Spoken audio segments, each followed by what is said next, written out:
कई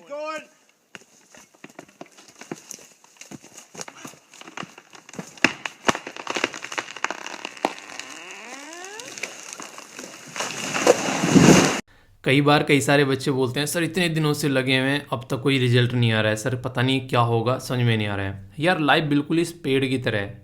ये बंदा जब इसको काटने बैठा हो, कितना विशाल पेड़ है ना ये लगा रहा पर लेकिन एक टाइम ऐसा आएगा कि एक हथौड़ी मारते ही ये पेड़ जो है वो नीचे गिर गया।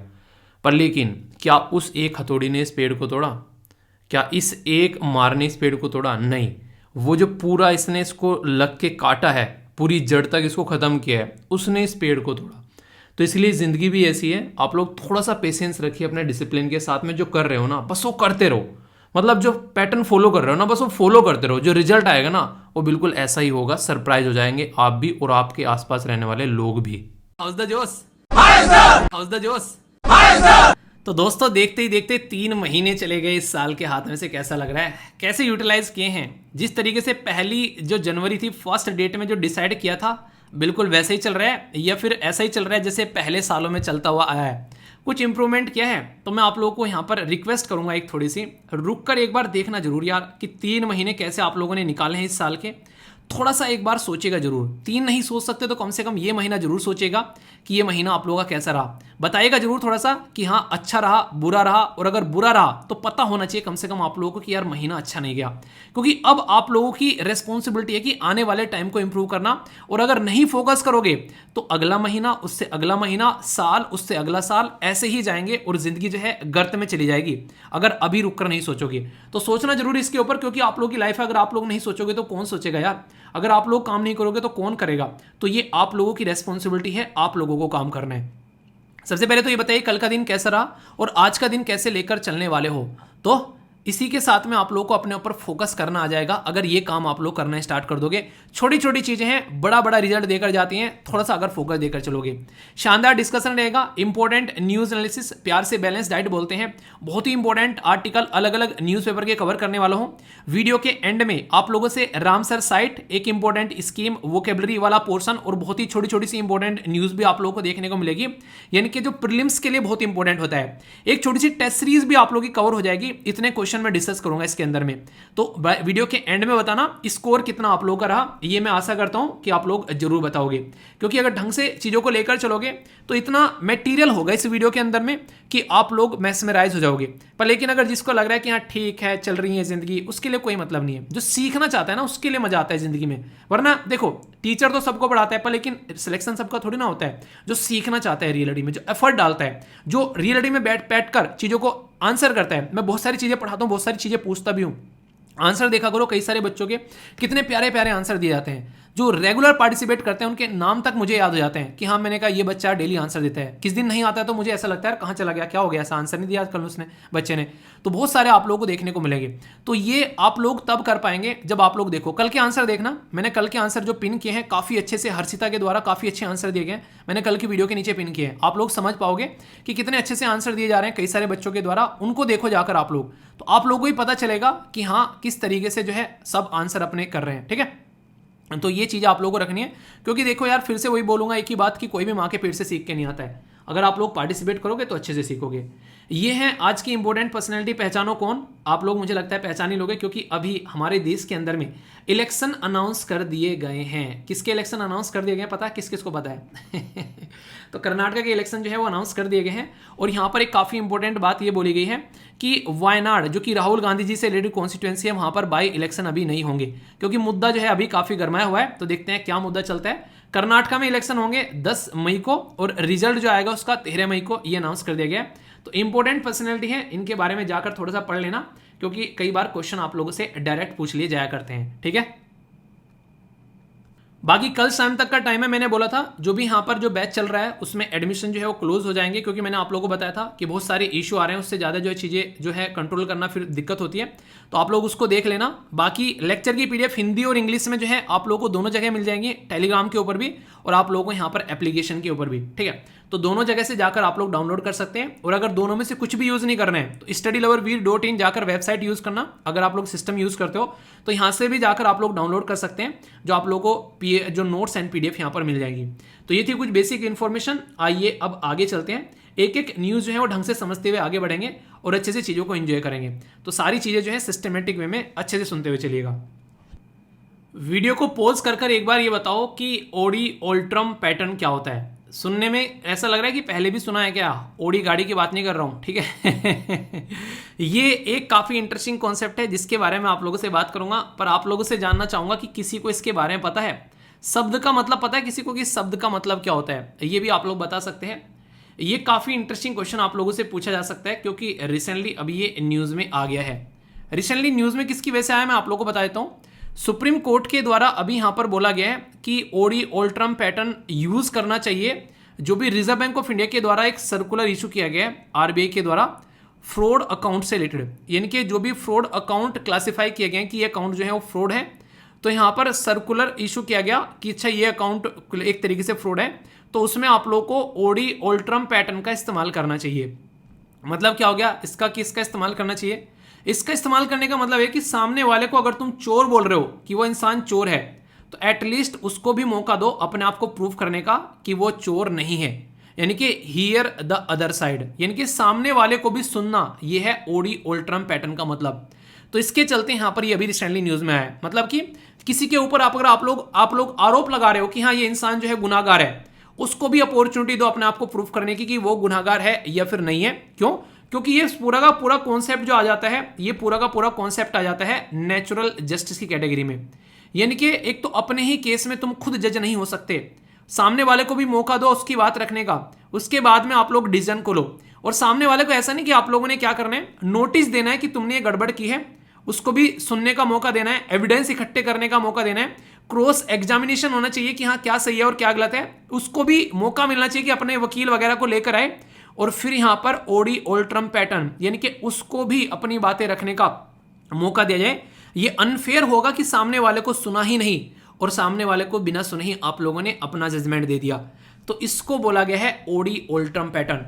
तो ऐसे क्वेश्चन जब बनते हैं तो बड़ी ही इंटरेस्टिंग वे में एग्जाम में पूछे आते हैं, पर लेकिन कुछ कंडीशन ऐसी होती है जहां पर ये अप्लाई होना मुश्किल हो जाता है। जैसे कहीं पर बहुत ही लार्ज स्केल पर कोई इमरजेंसी बन गई, या फिर कोई कॉन्फिडेंशियलिटी रखनी है, एक तरीके से गोपनीय रखनी है, ठीक है, वो अगर देखने को मिले, या कुछ भी ऐसी चीजें हैं कि ये सारे पैटर्न जो है, मतलब यहां पर आप लोग क्या कर सकते हो, इसको इग्नोर भी कर सकते हो। ये एक्सेप्शन है यहाँ पर, क्योंकि उस टाइम पर कुछ ऐसी चीजें आती हैं, मतलब देश की हित में बात की जा रही है, यहाँ पर कुछ ऐसी चीजें हैं जिनको आप लोग पब्लिकली नहीं रख सकते, सामने वाले को मौका नहीं मिल सकता।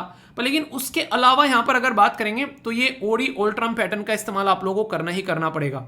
तो ये समझाने की कोशिश यहाँ पर की जा रही है, तो कोई भी कंफ्यूजन इसको लेकर नहीं होना चाहिए। एक इंटरेस्टिंग कॉन्सेप्ट है यहाँ पर ये, और सुप्रीम कोर्ट ने खुद बोला है, तो डायरेक्ट क्वेश्चन बन जाए तो कंफ्यूज मत होना, ठीक है। किस किस को पता था इसके बारे में, अच्छा ये बताओ। और फीडबैक जरूर दे दिया करो, जैसे भी आप लोगों को वीडियो लगती है अच्छी या बुरी, लाइक या डिसलाइक कर आप लोग अपना प्यार दिखा सकते हो। 1 सेकंड लगती है, गुस्सा हो तो डिसलाइक कर दिया करो, बता दिया करो कि डिसलाइक क्यों किया है। कई सारे बच्चे करते हैं, अच्छा लगता है ऐसा, तो मतलब डिसलाइक किया तो बता रहे हैं कि क्यों किया, ताकि उसको इंप्रूव किया जा सके। तो एक प्रोग्रेसिव थॉट होता है, ठीक है, तो ये चीज़ जरूर करिए।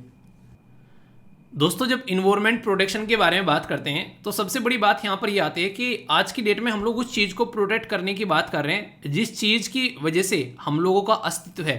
मतलब क्या है, आप लोगों को पता है कि कितने सारे ग्रह हैं, पर लेकिन कहीं पर भी जीवन संभव नहीं है। इस पृथ्वी के ऊपर जीवन संभव है इसलिए क्योंकि वहाँ का इन्वायरमेंट ऐसा है, और उसी इन्वायरमेंट को आज की डेट में हम लोगों को प्रोटेक्ट करना पड़ रहा है, जिसकी वजह से हमारा अस्तित्व है। ये बिल्कुल ऐसे ही है, हम लोगों को उसी माँ को प्रोटेक्शन प्रोवाइड कराने की जरूरत पड़ रही है जिस माँ की वजह से हम लोग इस दुनिया में आए हैं। तो ये बिल्कुल उसी तरीके से आप लोग कनेक्ट करके देख सकते हैं। समझ में आई कुछ बात? यानी कि उस औरत की वजह से जिसकी वजह से हम लोग इस दुनिया में है, उसी औरत को आज के डेट में हम लोग प्रोटेक्ट कर रहे हैं ताकि कोई जल्लाद जो है उसके साथ में कुछ गलत हरकतें ना करे। तो ये काफ़ी खतरनाक एक चीज़ हो जाती है। इसका मतलब है कि हम लोगों ने इतनी अतकी कर दी है उस एरिया में कि उस एरिया को प्रोटेक्शन की जरूरत पड़ने लगी। अगर सब चीज़ें अच्छी चल रही होती है तो कभी भी इन चीज़ों की जरूरत नहीं पड़ती। जीएस पेपर 3 में जो इन्वायरमेंट वाला टॉपिक है उसके साथ में आप लोग इसको कनेक्ट करके देख सकते हैं। ये न्यूज़ में क्यों है, अभी उसके बारे में बात करते हैं। हमारी मिनिस्ट्री में, हमारी कंट्री में जो मिनिस्ट्री ऑफ अर्थ साइंस है उसके द्वारा भी ये बोला गया है कि वो सपोर्ट करते हैं मैरीन प्रोटेक्टेड एरिया, यानी कि एक एरिया जो कि यहाँ पर मैरीन एरिया यानी कि खासकर जो समुद्र के अंदर पाए जाने वाले जो जीव जंतु हैं उनको प्रोटेक्शन प्रोवाइड कराने की बात की जा रही है हमारे देश के द्वारा। किस रीजन में?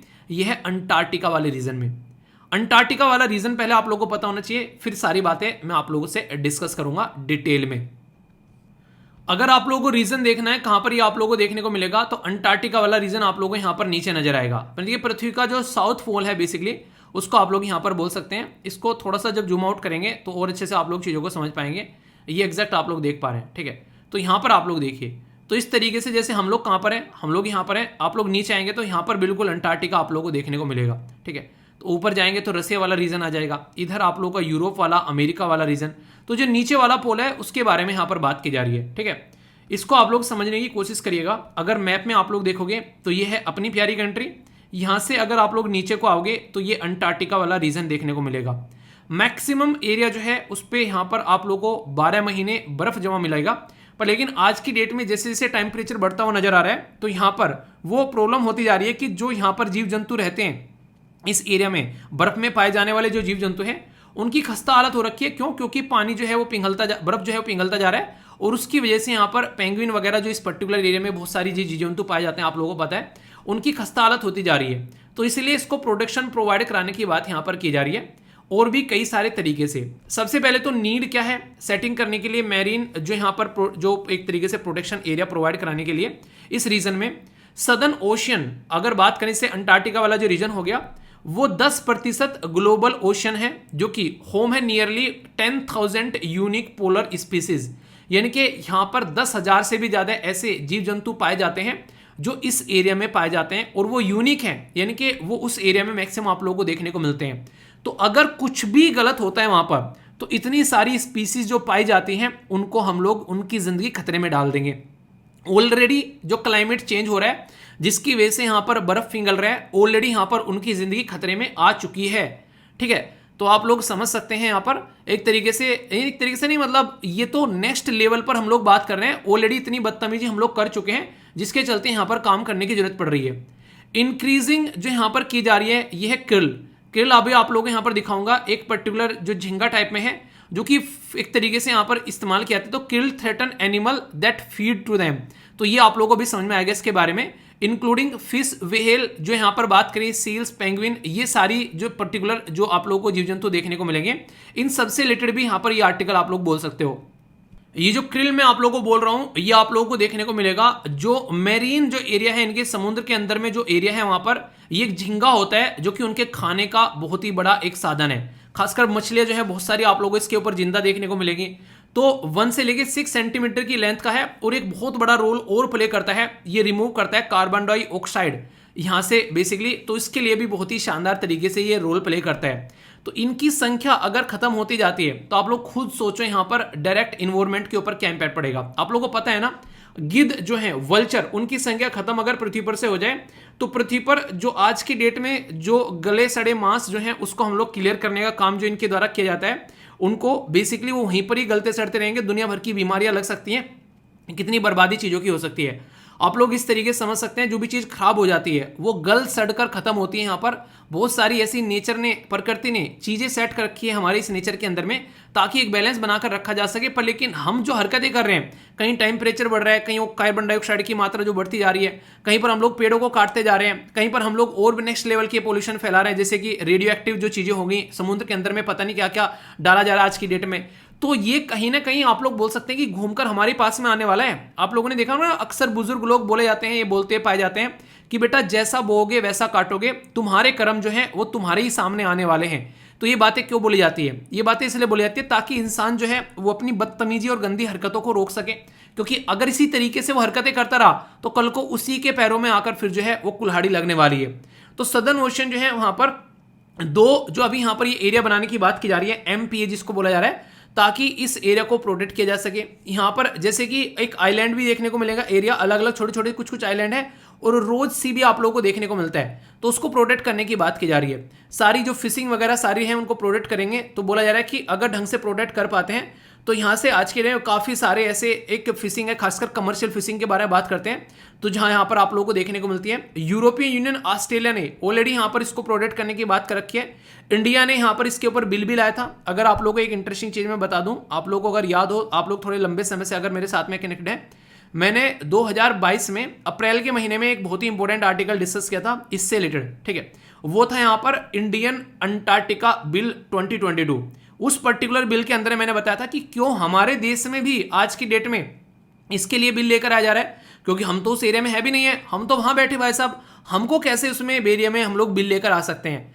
तो उस टाइम पर मैंने सारी चीजें आप लोगों को बताई थी कि इंडिया जो है किस तरीके से यहाँ पर अपनी रिसर्च और डेवलपमेंट फैसिलिटी भी रखता है, तो हम लोग किस तरीके से यहाँ पर बिल लेकर आने में कैपेबल हैं और किस तरीके से देश जो है यहाँ पर बिल लेकर आ पा रहे हैं।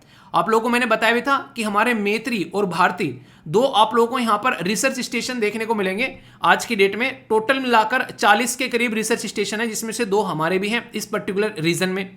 तो अंटार्कटिका ट्रीटी अलाउ करती है इस तरीके के कानून बनाने के लिए। अगर आप लोग इस एरिया में अपने कानून बनाना चाहते हैं तो अंटार्कटिका ट्रीटी है जो कि लाई गई थी 1983 में, इस तरीके के एरिया को प्रोटेक्ट करने के लिए आप लोग भी यहां पर काम कर सकते हैं अगर आप लोग इस ट्रीटी के सिग्नेटरी हैं। टोटल 54 देश सिग्नेटरी है, तो इंडिया ने भी साइन कर रखा है, तो हम लोग ऐसा कोई कानून बना सकते हैं, इसीलिए हम लोगों ने यहां पर अपना कानून बनाया। तो इससे आप लोग अंदाजा लगा सकते हैं। तो बेसिक चीजें होती हैं सारी की सारी, और इनसे क्वेश्चन आप लोगों से पूछे जा सकते हैं। और जो मैं बात कर रहा हूं बार बार रोज सी के बारे में, आप लोग वो भी देख लीजिए। जो अंटार्कटिका वाले रीजन में आप लोग जाएंगे तो यहां पर आप लोगों को देखिए, ठीक है, तो ये आप लोगों को रोज सी भी यहां पर देखने को मिलेगा। तो ये इस पर्टिकुलर एरिया को भी प्रोटेक्ट करने की बात की जा रही है, क्योंकि बहुत सारी दिक्कतें देखने को मिल रही है, तो यहां पर प्रोटेक्शन प्रोवाइड कराने की बात की जा रही है। तो रोज सी पूछे कहां पर है, तो ये अंटार्कटिका वाले रीजन में देखने को मिलेगा। याद आ रहा है थ्वेट्स ग्लेशियर, मैंने आप लोगों को पढ़ाया था कि बहुत बड़ा बर्फ का टुकड़ा जो है वो टूटकर साइड में हो रहा है। तो थ्वेट ग्लेशियर जो है वो आप लोगों को ये पर्टिकुलर एरिया में आप लोगों को यहां पर देखने को मिलेगा। तो इसको भी आप लोग यहां पर याद रखते हैं, इसी पर्टिकुलर एरिया के बारे में बात की जा रही है। तो ये टाइम टू टाइम न्यूज में रहने वाला है, तो मैप बेस्ड क्वेश्चन भी अगर कल को आप लोग का बनने लगे तो ये मत बोलना ये कहां से आ गया, और ये इधर देखिए पास में न्यूजीलैंड हो गया और यहां पर ऑस्ट्रेलिया हो गया। तो इस तरीके से टॉपिक को तैयार करो कि आसपास वाली चीजें भी आप लोग ढंग से तैयार कर सको। अब ये पर्टिकुलर जो MPA मैं बोल रहा हूं यहां पर, जिसको मेरीन प्रोटेक्टेड एरिया बोलते हैं, तो इसको किस तरीके से आप लोग डिफाइन करते हैं। तो बोला जा रहा है कि it is a marine protected area. ये एक ऐसा प्रोटेक्टेड एरिया है जिसमें ऑल या फिर पार्ट जो है नेचुरल रिसोर्सेज का उसको प्रोटेक्ट किया जाता है। जैसे अभी यहां पर 2 पार्ट को प्रोटेक्ट करने की बात की गई है, ठीक है। दूसरा यहां पर ये एक तरीके से एक प्रॉपर प्री डिफाइंड ऑब्जेक्टिव रहता है। जैसे नहीं आप लोगों के पास में पूरा सिलेबस है UPSC का प्री डिफाइंड, तो इसके हिसाब से आप लोगों को एग्जाम की तैयारी करनी है। ऐसे यहां पर पहले से ही बता देते हैं कि ये ऑब्जेक्टिव है यार, इसके हिसाब से आप लोगों को काम करना है, कैसे कैसे आप लोगों को लेकर चलना है वो डिसाइड कर लो। क्या क्या इकोनॉमिक रिसोर्सेज हैं यहाँ पर, बायोडाइवर्सिटी कंजर्वेशन, स्पेसीज प्रोटेक्शन के बारे में बात की जाती है, और इसमें डिवाइड किया जाता है इसको अलग अलग जोन के अंदर में, जैसे कि परमिटेड कहां पर करना है और नॉन परमिटेड वाले कहां पर है विद इन दैट जोन, यानी कि कहां तक चीजों को अलाउ करना है और कहां पर चीजों को अलाउ नहीं करना है, उसके ऊपर ध्यान दिया जाता है। और नेचर बेस्ड सॉल्यूशन निकालने की कोशिश की जाती है। ऐसा नहीं कि यहां पर जाकर आप लोग यूरिया और डाई और वो सब बेसिकली डालकर खेती करना स्टार्ट कर दो, ठीक है। तो यहां पर नेचुरल तरीके से चीजों को लेकर चलना होता है, जो कि इन्वायरमेंट को एटलीस्ट नुकसान न पहुंचाए। क्योंकि इसको समझने के लिए आप लोग ऐसे बोल सकते हैं, जैसे बहुत सारी फिश हैं इस पर्टिकुलर एरिया में, यहाँ पर बहुत सारी और भी मोर स्पीसीज हैं, यहाँ पर बड़ी फिश हैं। जब सारी मिल जाती हैं एक साथ में, तो यहाँ पर एक ऐसा एरिया बन जाता है जो कि ज़्यादा प्रोडक्टिव एरिया आप लोगों को देखने को मिलेगा। उसमें फंक्शनल फूड वेब भी काम करते हैं। एक बड़ी फिश छोटी फिश को खा रही है, छोटी फिश की संख्या बहुत ज़्यादा होती है, बड़ी फिश का भी अपना काम चल रहा है। जैसे धरती पर आप लोग देखोगे, जैसे हिरन जो खा गया पेड़ पौधे फूल पत्तियों को, हिरन को खा गया शेर, अब शेर को खा गया आदमी, ठीक है। तो ये हरकतें जो हैं इस तरीके से आप लोग समझ सकते हैं। तो कहीं ना कहीं आदमी ने शेर को इतना खादा, इतना मारा कि शेरों की संख्या खत्म हो गई। अब उनको फिर से हम लोग इंट्रोड्यूस कर रहे हैं। तो बहुत सारी चीजें होती हैं यार। अगर बात करें नीड क्या है इसकी, एक तो बायोडाइवर्सिटी को कंजर्व करना है, जरूरी है। अगर नहीं करेंगे तो बहुत सारी चीजें धरती पर से खत्म हो जाएंगी। आखिर हम ही क्या करेंगे बस रहकर, ये तो वही हो गया, अपने आसपास के लोगों को सबको मारकर बस हम जिंदा रहेंगे। ये सही है क्या? सस्टेनेबल फिशरी होना चाहिए। कई बार लगता है कि सारी मछलियां खत्म कर डालेंगे। क्लाइमेट चेंज मिटिगेशन के बारे में बात की जा रही है, इसको लेकर तो दुनिया लगी हुई है, पर अब तक सोल्यूशन नहीं निकाल पा रही है। रिसर्च और एजुकेशन करनी चाहिए और लोगों को अवेयर भी कराना चाहिए। आने वाली जनरेशन को पहले से हम लोग एक डॉक्यूमेंट तैयार करके दे दें कि ये चीज़ें प्रोटेक्ट कर लेना, वरना खतरे में पड़ जाओगे। इकोनॉमी बेनिफिट सही है अपनी जगह पर, लेकिन इन्वायरमेंट और डेवलपमेंट में एक बैलेंस बनाना चाहिए। ये नहीं कि डेवलपमेंट के चक्कर में पूरा इन्वायरमेंट बर्बाद कर दिया, और बैलेंस दोनों में बनाना जरूरी है, क्योंकि रोजी रोटी भी चाहिए लोगों को। तो ये एक तरीके से बैलेंस बनाने वाली चीज़ है हर जगह। जैसे मैं बोलता हूँ ना, आप लोगों को टाइम पे सोना है, टाइम पे उठना है, अपनी एक्सरसाइज भी करनी है। बोल के मैं तो निकल जाता हूँ, पर लेकिन कितने ऐसे आप में से हैं जो रियलिटी में उसको फॉलो कर रहे हैं। ये अपने आप में ही बहुत बड़ा टास्क होता है, अपने आप को मैनेज करना। आप लोगों को यकीन नहीं आएगा, इंसान सबसे बड़ा दुश्मन अपना खुद है। किसी और की जरूरत क्या, मैं खुद पे ही प्यार जताऊं, वो वाली कंडीशन है आज की डेट में। अगर अपने ऊपर फोकस नहीं करोगे तो बर्बादी की ओर बढ़ते हुए नजर आओगे। आप लोगों को पता ही नहीं है कितना टाइम आप लोग कहां पर बर्बाद कर दे रहे हो। एक्सरसाइज की नहीं जा रही है तो बॉडी में प्रॉब्लम होनी स्टार्ट हो चुकी है, मोटापा बढ़ना स्टार्ट हो चुका है, बॉडी पे फुंसियां निकलनी स्टार्ट हो चुकी हैं, आंखों पे चश्मे लग चुके हैं, बालों का गिरना सफेद होना स्टार्ट हो चुका है। ये सारे सिम्टम्स बताते हैं कि बॉडी सही डायरेक्शन में नहीं चल रही है। तो मैंग्रूव जो भी है यहाँ पर सारी चीजें हैं उनको प्रोटेक्ट करना जरूरी है। एक तरीके से पूरा शरीर हष्ट पुष्ट रहेगा तभी तो सारी चीजें सही चलेगी। तो पृथ्वी को भी फर्स्ट पुष्ट रहेगा तभी इसके ऊपर चीजें सही रहेंगी। पर लेकिन जितनी ज्यादा चीजें डिग्रेड हो रही हैं, खराब होती जा रही हैं, उसकी वजह से चक्कर एक तरीके से अलग ही बढ़ता जा रहा है। अलग अलग ट्रीटी है, कन्वेंशन है, एग्रीमेंट है इसको कंजर्व करने के लिए। एग्रीमेंट और जो भी यहाँ पर कंजर्वेशन करने के लिए यहाँ पर बात की जाती है तो इसमें अलग अलग एरिया में, जैसे ब्लैक सी हो गया, मेडिटेरेनियन सी हो गया, या फिर जो अंटार्कटिक एरिया हो गया यहाँ पर, तो ये सारे एरिया आप लोगों को यहाँ पर देखने को मिलेंगे। इनके लिए एग्रीमेंट है कि कैसे प्रोटेक्शन प्रोवाइड करनी है। बर्न कन्वेंशन है यहाँ पर 1979 का। इसी के साथ में CITES के बारे में आप लोगों को पता ही है कि कैसे कंजर्व करना है, इंडेंजर्ड स्पीसीज को कैसे बर्बाद होने से बचाना है। यूरोपियन यूनियन हैबिटेट डायरेक्टिव से यहाँ पर 1992 के, इसके ऊपर काम किया था अलग अलग एरिया के ऊपर में। ऐसे यहाँ पर CCAMLR यानी कि commission for conservation of Antarctica marine जो लिविंग रिसोर्सेज है, इसमें क्रिल के बारे में बात की गई जो मैंने अभी आप लोगों को दिखाया, क्योंकि आप लोगों को मैंने अभी बताया कि कितना इंपॉर्टेंट है यहाँ पर ये क्रिल। तो इसके ऊपर फोकस करने के लिए अलग से यहाँ पर इनके द्वारा ये प्रॉपर एक ऐसा सिस्टम बना रखा है ताकि हम लोग इसको देखें। और हमारे देश में भी है, ऐसा नहीं कि मैरीन प्रोटेक्टेड एरिया हमारे देश में नहीं है। ये सारे जो भी हैं, वेस्टर्न घाट पर जाओ, चाहे ईस्टर्न घाट पर जाओ, चाहे आप लोग अंडमान निकोबार वाले एरिया में जाओ, हम लोग अपने एरिया में भी प्रोटेक्शन प्रोवाइड कराते हैं। तो ये इंटरनेशनल लेवल का टॉपिक नहीं है, नेशनल लेवल का भी टॉपिक है अगर आप लोग इसको ढंग से देखोगे। हम लोग किसके बेस पर प्रोटेक्ट करते हैं, अगर मैं आप लोगों से बात करूं तो ये इंटरेस्टिंग क्वेश्चन आप लोगों से बन सकता है। याद रखिएगा हमारे देश के अंदर में 33 जो पार्क और वाइल्ड लाइफ सेंचुरीज हैं under wild life protection act 1972 के हिसाब से बात करेंगे, जो कि हमारे देश के अंदर में मैरीन प्रोटेक्टेड एरिया के बारे में बात की जाती है। मैरीन नेशनल पार्क और मैरीन सेंचुरी जो है गल्फ ऑफ कच्छ के अंदर में भितरकनिका नेशनल पार्क, ये आप लोगों को देखने को मिलेगा। ये आप लोगों को इसी तरीके से आप लोग इसको कवर कर सकते हैं। तो ये मैन जो यहाँ पर मैरीन प्रोटेक्टेड एरिया कवर करता है 4% ऑफ द टोटल एरिया जो ऑल प्रोटेक्टेड एरिया इंडिया के अंदर में। तो ये आप लोग समझ सकते हैं, नहीं प्रोटेक्टेड एरिया तो बोर है पर उसके अंदर 4% आप लोगों को मैरीन से रिलेटेड एरिया नजर आएगा। बेसिक इंफॉर्मेशन है सारी की सारी, किस कानून से प्रोटेक्ट कर रहे हैं, ये कानून डायरेक्ट आप लोगों से क्वेश्चन की फॉर्म में बन सकता है। तो नहीं काम तो कर रहे हैं पर लेकिन किसके बेस पर कर रहे हैं तो वो पता होना चाहिए ना हम लोगों को। अलग अलग कैटेगरी में डिवाइड किया गया, अगर देखोगे कैटेगरी 1 में नेशनल पार्क आ गए, सेंचुरी वगैरह आ गए, ये मैंग्रोव्स, कोरल रीफ वगैरह। ये पार्ट 2 में इंक्लूडेड द आइलैंड वगैरह आ गए। पार्ट 3 के अंडर में जो सैंड बीच वगैरह आप लोगों को देखने को मिलेंगे। और पार्ट 3B के अंदर में इंक्लूडेड एवरग्रीन, सेमी एवरग्रीन जो फॉरेस्ट हो गए वो आ गए। यानी कि अलग अलग कैटेगरी में भी डिवाइड कर हम लोग इसको प्रोटेक्ट कर रहे हैं, किसी न किसी तरीके से प्रोटेक्शन प्रोवाइड करानी है। तो ये नेशनल लेवल पर भी बता दिया मैंने, इंटरनेशनल लेवल पर भी बता दिया, क्या मुद्दा है वो भी आप लोगों को समझा दिया। अब इसको लेकर मुझे नहीं लगता कि आप लोगों के माइंड में कोई डाउट होना चाहिए। और क्रिल के बारे में अलग से कोई पूछ ले तो ये भी आप लोग समझ सकते हैं। इसी के साथ में अलग से पूछे कि कौन कौन सी ट्रीटी और कन्वेंशन है, हमारे देश के अंदर में कौन सा कानून फॉलो किया जा रहा है और क्या क्या कैटेगरी में डिवाइड कर रखा है, तो सारी चीजें बता दी, ठीक है। पर लेकिन यहां तक चीजें पूरी नहीं होती है। अब पता चलेगा कितने अच्छे से आर्टिकल सुना है। क्वेश्चन देखते हैं आप, ठीक है। इंटरेस्टिंग है, क्रिल के बारे में ही है। बोला गया कि स्मॉल श्रिम्प लाइक जो यहाँ पर एक पर्टिकुलर ये एक स्ट्रक्चर है जिसको आप लोग यहाँ पर क्रस्टेशियंस बेसिकली बोलते हैं। ये फाउंड किया जाता है ऑल वर्ल्ड ओशन, यानी कि दुनिया में सब जगह ये सारे ओशन है वहां पर पाया जाता है। ये काफी इंपॉर्टेंट रोल प्ले करता है अर्थ में से रिमूव करने के लिए कार्बन डाइऑक्साइड एटमॉस्फेयर में से। दूसरी स्टेटमेंट में ये बातें बोली गई है, करेक्ट स्टेटमेंट आप लोगों को बतानी है। तो अटेम्प्ट करो, देखो टेस्ट सीरीज कवर हो जाती है आप लोगों की छोटी सी एक, अगर ढंग से कवर करोगे ना तो बहुत सारी चीजें आप लोग याद रख पाओगे। ओके, सदर्न ओशन जो है बोला गया कि 2 मेन प्रोटेक्टेड एरिया यहां पर आप लोगों को देखने को मिलेंगे, जिसका नाम भी आप लोग देखते हैं, जिनको अभी यहां पर बनाने की बात की जा रही है। पहला आप लोगों को देखने को मिलेगा सदर्न ऑर्कने, ठीक है, ये आइलैंड है पर्टिकुलर। दूसरा रोज सी मैंने आप लोगों को दिखाया, तो ये बेसिकली प्रोटेक्ट करने की बात की जा रही है। तो यहां पर ये फुल्ली प्रोटेक्ट कर रहे हैं 5% के करीब, ठीक है। अगर बात करें रोज मैन प्रोटेक्टेड एरिया जो है यहाँ पर, ठीक है, मेरीन प्रोटेक्टेड एरिया 72 है, जो कि आप लोगों को देखने को मिलेगा। कमर्शियल फिशिंग यहाँ पर आप लोगों को नजर आती है। ऑल फिशिंग एरिया जो प्रोहिबिटेड है इस पर्टिकुलर एरिया में, तो ये आप लोगों को नजर आएगा सदर्न ऑर्कने जो आइलैंड है वहां पर। कौन सी स्टेटमेंट करेक्ट है, 1 2 2 3 1 3 या फिर ऑल ऑफ द अबव, तो इसका आंसर आप लोग बताना है। नेक्स्ट बात की जा रही है इंटरनेशनल मेरीन प्रोटेक्टेड एरिया, तो ये कोलैबोरेटिव इफेक्ट है यूएनएफसीसी का, जो कि आप लोगों को देखने को मिलेगा और होस्ट कंट्री। इसी के साथ में गोल है कैसे कंजर्व कर सकते हैं सस्टेनेबल जो मेरीन प्रोटेक्टेड बायोडायवर्सिटी। आप लोगों को आंसर बताना है, 1 2 बोथ या फिर नन। देखता हूं कौन सी आंसर देता है।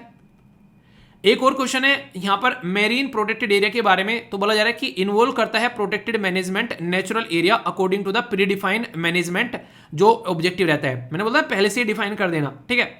इसी के साथ में क्रिएट करता है यहां पर क्या, प्रॉपर जोन, एक नॉन परमिटेड और परमिटेड वाला। नेचर बेस्ड सॉल्यूशन आप लोगों को यहां पर देखने को मिलेगा, तो इसके बारे में बात की जा रही है। तो सही आंसर बताना है 1 2 2 3 1 3 या फिर ऑल ऑफ द अबोव। एक बच्चे के द्वारा बड़ा ही अच्छा सा सजेशन दिया गया, आप लोग बताना ये सजेशन आप लोग कैसा लग रहा है। उसके द्वारा ये बोला गया कि सर जो आप क्वेश्चन यहां पर देते हो, हम लोग आर्टिकल डिस्कस करते हैं, क्वेश्चन भी आप बता देते हो, आंसर भी बता देते हो। ये क्वेश्चन जो है यहाँ पर इनका आंसर आप मत बताया करो, इन क्वेश्चन को आप ऐप पे डाल दिया करो और वहाँ पर हम लोग प्रैक्टिस कर लिया करेंगे, कुछ एक्स्ट्रा क्वेश्चन भी हो जाएंगे और वहाँ पे, और हम लोग डेली जो है यहाँ पर एक तरीके से चीज़ों को अटेम्प्ट भी कर पाएंगे। तो ये आप लोगों को कैसा लग रहा है, अगर आप लोगों से मैं पूछूं बताइएगा जरूर इसके बारे में, आप लोगों की क्या राय है इसके बारे में, ठीक है। तो देखता हूँ कौन कौन क्या बात बताता है, उसके हिसाब से फिर हम लोग बात कर लेंगे, ओके। तो ये जो क्वेश्चन है इनके आंसर देख लेते हैं। पहले का आंसर सी है, यानी कि दोनों की दोनों स्टेटमेंट बिल्कुल करेक्ट है। दूसरे का आंसर अगर मैं बात करूं यहाँ पर, तो ये आंसर आप लोगों को देखने को मिलेगा, एक सेकंड, ए है यहाँ पर आंसर, क्योंकि यहाँ पर ओल्ड टाइप फिशिंग के बारे में बात की जा रही है, आर प्रोबेटेड, ठीक है। नेक्स्ट में हम लोग यहाँ पर बात करेंगे तो इसका आंसर क्या है, इसका आंसर ए है, क्योंकि इनकरेक्ट पूछा गया है। और इनकरेक्ट में बात करेंगे तो ये IUCN है, ना कि UNFCCC है। नेक्स्ट क्वेश्चन में अगर हम लोग बात करेंगे तो इसका आंसर क्या है, इसका आंसर डी है, यानी कि सारी की सारी स्टेटमेंट बिल्कुल करेक्ट है। तो बेसिक बैकग्राउंड इन्फॉर्मेशन के साथ में और इन्वायरमेंट से रिलेटेड क्वेश्चन जो है यूपीएससी के लिए बड़ा फेवरेट है आजकल। लोकेशन बेस्ड भी आप लोगों से पूछा जा सकता है, रोज आइलैंड वगैरह ये सब, रोज सी वगैरह ये सब कहां पर है, तो वही बता दिया, तो बिल्कुल कंफ्यूजन नहीं होना चाहिए, फिर भी हो तो बताना, दूर किया जाएगा, ओके।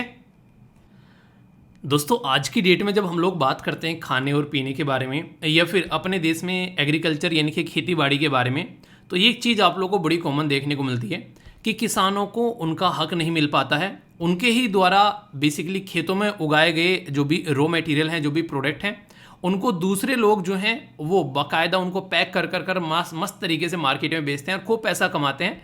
और एक साइड में जो किसान हैं वो सुसाइड करते हुए नजर आते हैं।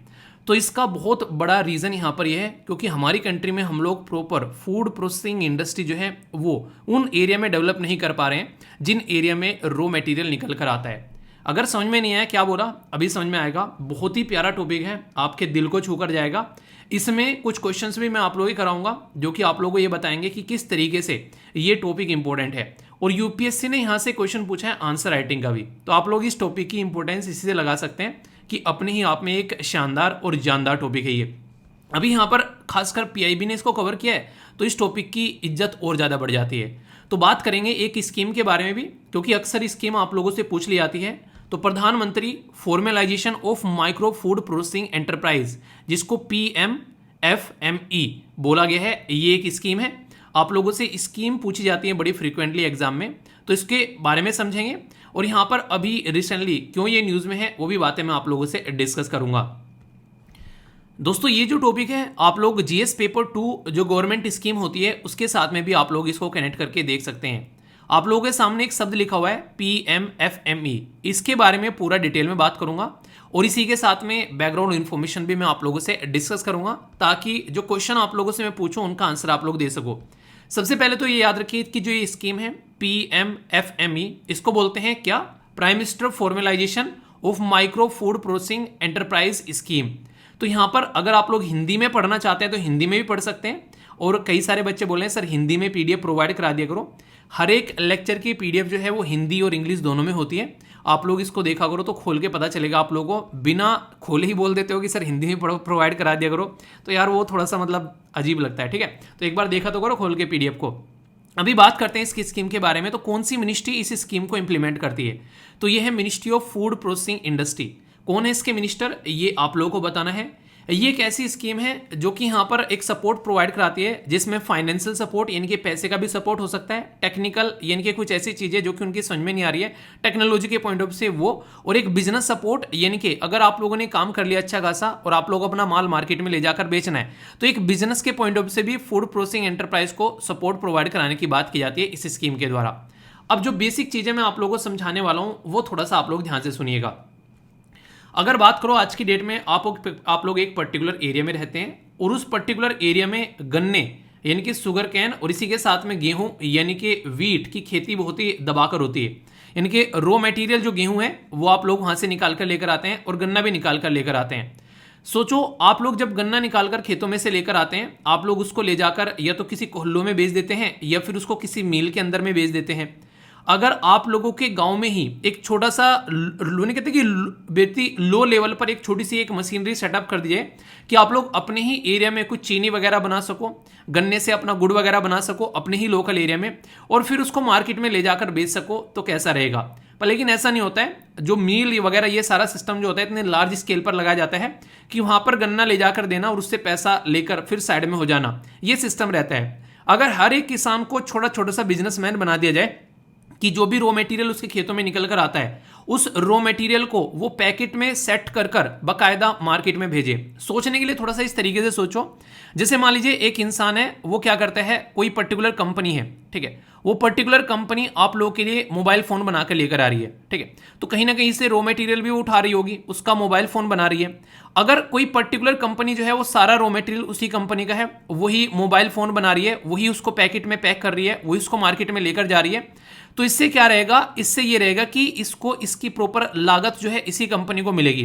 पर लेकिन होता क्या है नॉर्मली, जैसे गेहूं तो उगाए किसानों ने, ले जाकर उसको फैक्ट्री को दे दिए। अब गेहूं इतना सस्ता ले लेते हैं ये किसानों से कि फैक्ट्री में जाकर जब इसको प्रॉपर अगर उसका ब्रेड का एक तरीके से ब्रेड बनाया जाता है, आटा बनाकर उसका बेचा जाता है, जो भी उसके प्रोडक्ट बनाए जाते हैं, उनकी लागत उससे डबल आप लोगों को देखने को मिलती है।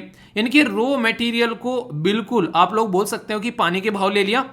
हालांकि पानी का भी भाव आज के टाइम बढ़ गया है, कोड़ियों के भाव बोलिए आप लोग और वहां पर फिर उसको ले जाकर बेच दिया, तो ये बिल्कुल गलत बात है। और हमारे देश में तो खासकर ऐसा होता है, हम लोग सारा रॉ मटेरियल जो है वो कई बार बाहर की कंपनी को बेच देते हैं, वो उसको बहुत ही शानदार सा पैकेट बनाकर उस पर लेबलिंग कर कर वो फिर हमको लाकर बेच देते हैं। आप लोगों ने आज की डेट में देखा होगा, अगर आप लोग मार्ट के अंदर जाते हो तो वहां पर एप्पल, अभी मैं देख रहा था एक दिन एप्पल देख रहा था, तो एप्पल के ऊपर लिखा हुआ है अदानी एंटरप्राइज, ठीक है तो मतलब अदानी जी एप्पल वाली इंडस्ट्री में आए और उन्होंने किसानों से एप्पल खरीदे, और उस एप्पल का भाव जो है वहां पर जितने भी एप्पल रखे हुए थे उन सब एप्पल से ज्यादा था उस एप्पल का भाव।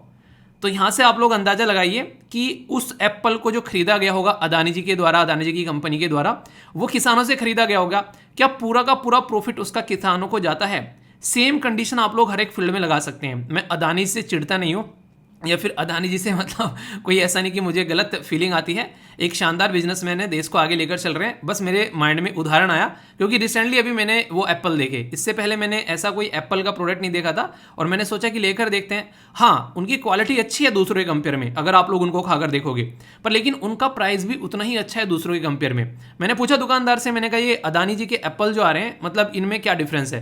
कह रहे कि आप इनको ले जाकर देखो तो फिर दूसरे एप्पल नहीं खाओगे, इन्हीं को खाओगे। क्योंकि जब मैंने उनको लिया उनके अंदर इतना रस था एज कंपेयर टू जो दूसरे एप्पल खा रहा था, और उनका टेस्ट भी थोड़ा सा अच्छा था, तो अच्छी क्वालिटी के एप्पल जो है वो मार्केट में लाए जा रहे थे, ऐसा आप लोग यहाँ पर समझ सकते हो।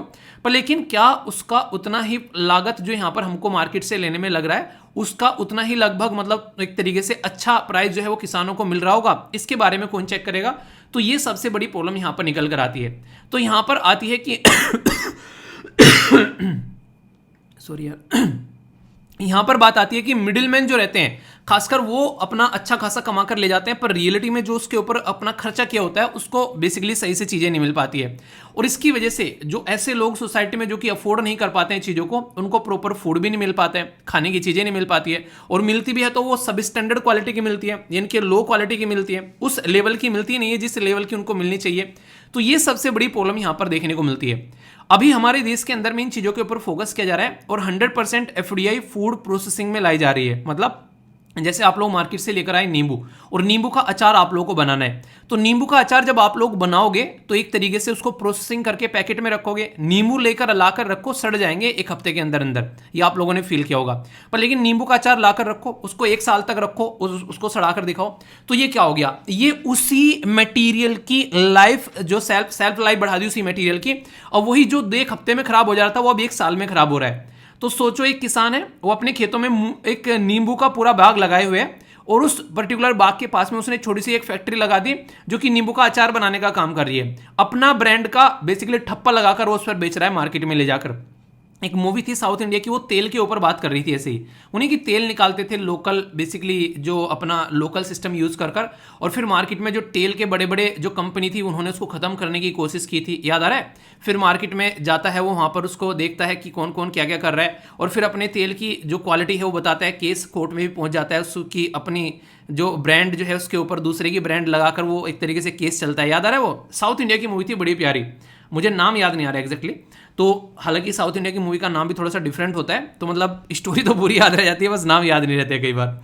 तो वो उसमें क्या दिखाया गया कि लोकल एरिया का माल है, लोकल एरिया के माल का जो प्रोडक्ट इस्तेमाल किया जा रहा है, और फिर उस प्रोडक्ट को हम लोग मार्केट में लाकर बेच रहे हैं। तो इससे क्या समझ में आ रहा है, इससे सीधा सीधा ये समझ में आ रहा है कि अगर बात करें यहाँ पर अपना जो खेतों से निकालकर किसानों का प्रोडक्ट आएगा, उसकी क्वालिटी आप लोगों को नेक्स्ट लेवल की देखने को मिलेगी, क्योंकि पूरा फोकस जो है उसकी क्वालिटी पर यहाँ पर किया गया होगा। तो ये समझ सकते हैं। और सबसे बड़ी बात क्या है, अगर दुनिया भर में आप लोग देखोगे सबसे बड़ी मार्केट कौन है, वो है आज की डेट में चाइना। दूसरे नंबर पर हमें, हालांकि बोल रहे हैं कई सारे ऐसे स्टैटिस्टिक्स हैं जो कि यहाँ पर डेटा है, ये बताते हैं कि हमारा देश पॉपुलेशन में सबसे आगे निकल चुका है। वैसे तो हम लोग पॉपुलेशन को देखेंगे, यार पॉपुलेशन है, इतनी सारी पॉपुलेशन का पेट भरना है, पर सोचो यही पॉपुलेशन हर एक इंसान कमाने लगे तो पूरी दुनिया पर छा सकते हैं जरा सी देर में। तो पॉपुलेशन को अगर एम्प्लॉयमेंट मिले, अच्छी एजुकेशन मिले, तो वो पॉपुलेशन इस दुनिया को सबसे एक अच्छा रास्ता दिखा सकती है, इस दुनिया पर रूल कर सकती है। तो यही सबसे बड़ी बात है कि जब इतनी बड़ी पॉपुलेशन है तो ये खाएंगे पिएंगे नहाएंगे धोएंगे कपड़े पहनेंगे, हर के पास में मोबाइल चाहिए। तो सोचो इतनी बड़ी मार्केट है हमारे पास में, अगर हम लोग उसको लेकर चलेंगे।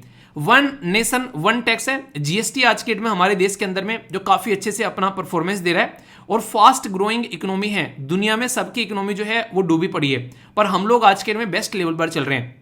ग्लोबली हमारी जो रैंक है वो फर्स्ट है। अगर प्रोडक्शन में बात करें, बहुत सारी एग्रीकल्चर कमोडिटी की दुनिया में सबसे ज़्यादा हम ही प्रोड्यूस करते हैं, पर लेकिन हम रॉ मटेरियल इस्तेमाल नहीं करते हैं, तो इसकी वजह से हम लोग बेच देते हैं उनको। ग्लोबल रैंक सेकंड है टोटल फूड प्रोडक्शन में, हम अगर बात करें अपने देश के अंदर में, तो अगर हम लोग अपने ही देश के अंदर में ये सारी चीज़ें हम लोग बनाने लगे तो हम लोग अच्छे से काम करने लगेंगे। तो सबसे पहले तो जरूरी है अभी हमको इसके ऊपर काम करना, क्यों? क्योंकि कई सारे ड्राइवर हैं मार्केट में। एक टाइम था, एक इंसान जो था वो दाल के अलावा कुछ अफोर्ड नहीं कर पाता था। आज की डेट में हर दूसरा तीसरा आदमी जो है पनीर या फिर एग वगैरह अफोर्ड कर पा रहा है। तो इसका मतलब है कि लोगों की स्पेंडिंग करने की कैपेसिटी बढ़ गई है खाने के ऊपर, जो कि पहले नहीं किया करते थे।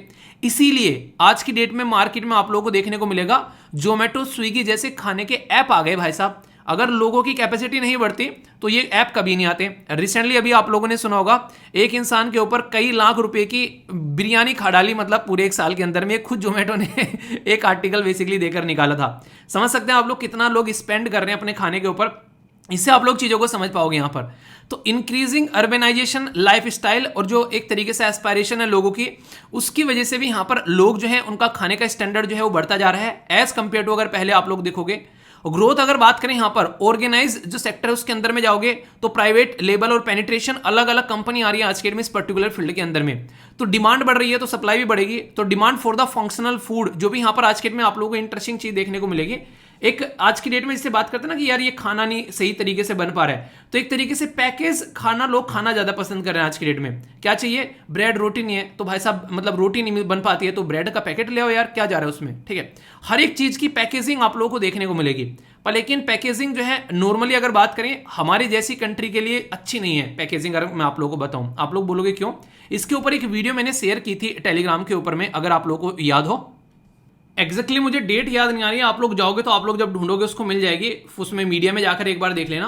वो बहुत ही शानदार वीडियो थी, उसमें ये दिखाया गया कि हमारा देश जो है ना आज के में आप लोग देखो कहां पर पड़ता है। हमारे देश के अंदर से ट्रॉपिक ऑफ कैंसर होकर गुजरती है, पर लेकिन नॉर्मली अगर यूरोप के अंदर आप लोग जाओगे वहां पर आप लोगों को 12 महीने ठंडा मौसम आप लोगों को देखने को मिलता है मैक्सिमम टाइम पे।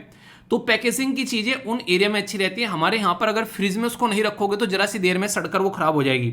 तो हमारे यहाँ पर हम लोग उनके पैटर्न पर चीज़ों को फॉलो करना स्टार्ट कर देते हैं। तो ये कहीं ना कहीं हम लोग ये नहीं समझते कि वो लोग जीन्स वगैरह क्यों पहनते हैं, हम लोगों को क्यों यहाँ पर खादी वगैरह पहनना चाहिए तो ऐसे आप लोग समझ सकते हैं। तो फूड प्रोसेसिंग सेक्टर हमारा अलग रहेगा, उनका अलग रहेगा। पैकेजिंग भी कम से कम उन चीज़ों की जा सकती है, जैसे अचार बताया मैंने आप लोगों को, उनकी पैकेजिंग आप लोग अच्छे से कर सकते हो, ठीक है। गन्ने से गुड़ बना लिया, चीनी बना लिया, उनकी पैकेजिंग आप लोग अच्छे से कर सकते हो। तो ये चीज़ें हैं, ये जो सारी चीज़ें यहाँ पर बताई गई हैं, ये सारी की सारी इस स्लाइड में भी आप लोग यहाँ पर देख सकते हैं कि हमारे पास में क्या क्या एक तरीके से कैपेसिटी है इन चीज़ों को सही से लेकर चलने की। फूड प्रोसेसिंग को क्यों हम लोग को आगे लेकर चलना चाहिए और क्यों हम लोग इसको अच्छे से लेकर चल सकते हैं। तो एक अच्छा आंसर लिखने के लिए या फिर कोई ऑब्जेक्टिव टाइप क्वेश्चन आ जाए कि कितने परसेंट एफडीआई है हमारे देश के अंदर में, हमारे कंज्यूमर के बारे में पूछा जाए, जीएसटी के बारे में, तो ये सारी चीजें आप लोग यहाँ पर समझ सकते हैं। अभी जो स्कीम के बारे में बात कर रहा हूं, ये स्कीम है यहाँ पर प्रधानमंत्री formalisation of micro food processing enterprise scheme है। यहाँ पर ये सबसे बड़ी बात तो यह है कि इसको इंप्लीमेंट करने वाली जो एजेंसी है वो है फूड प्रोसेसिंग इंडस्ट्री, जो कि आप लोग याद रखिएगा। दूसरा इंपॉर्टेंट मुद्दा क्या है, क्योंकि एग्रीकल्चर और जो फूड वाला एरिया है ये सेंट्रल गवर्नमेंट अगर अकेले हैंडल करेगी तो काम नहीं चलेगा, क्योंकि खेती बाड़ी जो होती है वो स्टेट लिस्ट के अंदर में आती है। 3 लिस्ट है ना 7वें शेड्यूल के अंदर में, संविधान के अंदर में, एक को बोलते हैं यूनियन लिस्ट, दूसरे को बोलते हैं राज्य की लिस्ट और तीसरे को बोलते हैं कॉन्करेंट यानी कि समवर्ती सूची। तो जो यहां पर अगर बात करेंगे तो मिलाकर अगर बात करें एग्रीकल्चर वाला जो एरिया है वो स्टेट लिस्ट के अंदर में आता है। तो सेंट्रल लिस्ट जो यहाँ पर कोई काम करते हैं यहाँ पर खासकर मार्केटिंग के बारे में, तो सेंट्रल गवर्नमेंट वो वाला काम कर सकती है जो मार्केटिंग वाला है। तो सेंट्रली स्पॉन्सर्ड स्कीम है यहाँ पर ये, यानी कि सेंट्रल गवर्नमेंट यहाँ पर पैसा देगी और सपोर्ट करेगी और स्टेट गवर्नमेंट भी मिलकर काम करेंगे, तब जाकर चीजें इंप्लीमेंट होगी। ये ऐसा नहीं कि सेंट्रल गवर्नमेंट अकेला काम कर लेगी, कोई राज्य बोल देगा मुझे तो नहीं करना, जा निकल यहाँ से, तो फिर दिक्कत हो जाएगी। तो इसीलिए मिलकर काम करना है। कहीं पर तो सेंट्रल गवर्नमेंट 60% पैसा देगी, स्टेट गवर्नमेंट 40%, खासकर अगर बात करेंगे जहां नॉर्मल एरिया है, कहीं पर यहां पर 90% देगी खासकर नॉर्थ ईस्ट वाले एरिया में, और यूनियन टेरिटरी के लिए आप लोगों को देखने को मिलेगा यहां पर 100% दिया जाएगा। हिमालयन स्टेट के लिए अलग आप लोगों को देखने को मिलता है। ये सारा पैटर्न होता है कहां कहां पर, क्यों? क्योंकि कुछ एरिया ऐसे है जहां पर ढंग से काम चलता ही नहीं, तो सेंट्रल गवर्नमेंट सारा खर्चा अपने ऊपर उसका रख लेती है, वहन कर लेती है।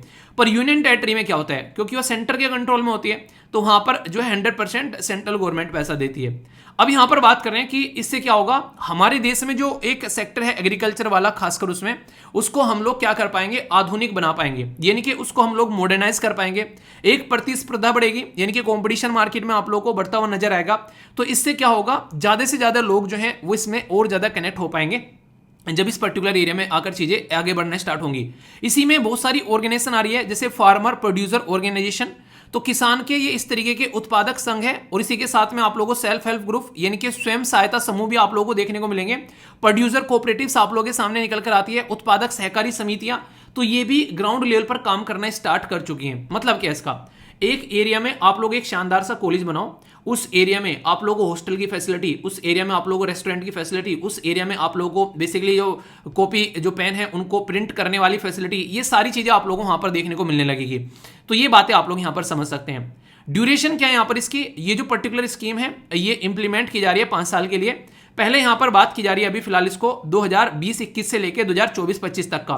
और सबसे बड़ी बात क्या है, आप लोग ये देखिए 10,000 करोड़ रुपए इस पर्टिकुलर स्कीम को दिया जा रहा है। तो इसकी इंपॉर्टेंस आप लोग यहां से समझ सकते हैं। तो इसकी वजह से ये जो स्कीम है बहुत ज्यादा न्यूज में आ रही है, और इसकी वजह से यहां पर इसके ऊपर डिबेट और डिस्कशन हो रहा है, क्योंकि अगर यहां पर किसान वाले एरिया में यहां पर इस तरीके की सपोर्ट यहां पर देखने को मिलने लगेगी, तो आप लोग खुद सोचिए कि किसान जो है वो सही तरीके से चीजों को लेकर आगे बढ़ पाएंगे और कितना फायदा यहां पर इसका देखने को मिलेगा। तो ये आप लोग यहां पर समझिए। इसके असिस्टेंस की बात करें अगर आप लोग यहां पर सपोर्ट प्रोवाइड कराया जा रहा है इंडिविजुअल या फिर एक ग्रुप को जो कि माइक्रो लेवल पर कुछ अपना काम कर रहे हैं, ठीक है। डिस्ट्रिक्ट जो एक तरीके से रिसोर्स पर्सन डिस्ट्रिक्ट लेवल पर आप लोग काम कर रहे हैं, कैपेसिटी बिल्डिंग की जा रही है सेल्फ हेल्प ग्रुप के थ्रू भी, और सपोर्ट किया जा रहा है कॉमन इंफ्रास्ट्रक्चर। तो यानी कि एक तरीके से आप लोग ऐसा बोल सकते हैं जैसे गांव में अभी रिसेंटली आप लोगों ने ये देखा था कि एक पर्टिकुलर गांव में अगर मशीन नहीं है तो सरकार ने ट्रैक्टर प्रोवाइड करा दिया, अपना तेल डालो और अपने खेतों की जुताई करो।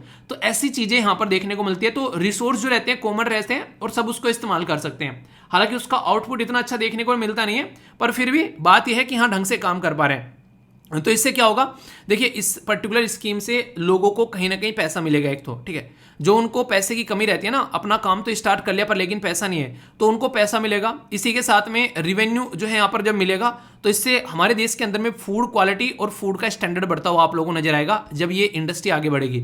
इसी के साथ में यहाँ पर आप लोगों को देखने को मिलेगा जो सपोर्ट निकल कर आ रहा है उसकी वजह से स्ट्रेंथन होगी कैपेसिटी काफी लार्ज स्केल पर, और फॉर्मलाइजेशन बढ़ेगा। फॉर्मलाइजेशन मतलब उसके ऊपर फोकस दिया जाएगा। जो आज के डेट में एग्रीकल्चर जो है वो अनऑर्गेनाइज एरिया है, उसमें इतने सारे लोग काम करते हैं पर सरकार को रियलिटी में पता ही नहीं रहता है कहां से कितनी अर्निंग आ रही है सिस्टमेटिक वे में, क्योंकि कौन किसान कितना कहां पर क्या कमा रहा है, तो उससे आप लोग समझ सकते हैं। तो एक अलग पैटर्न में चीजें देखने को मिलती है, ठीक है। सब्जी मंडी में ले जाकर अपना सामान बेच दिया, पता ही नहीं चल पा रहा है, तो ये समझ सकते हैं। तो इसके चलते वुमेन जो खासकर अगर देखने को मिलेगी, बहुत सारी महिलाएं इस पर्टिकुलर एरिया में काम करती हुई नजर आती हैं।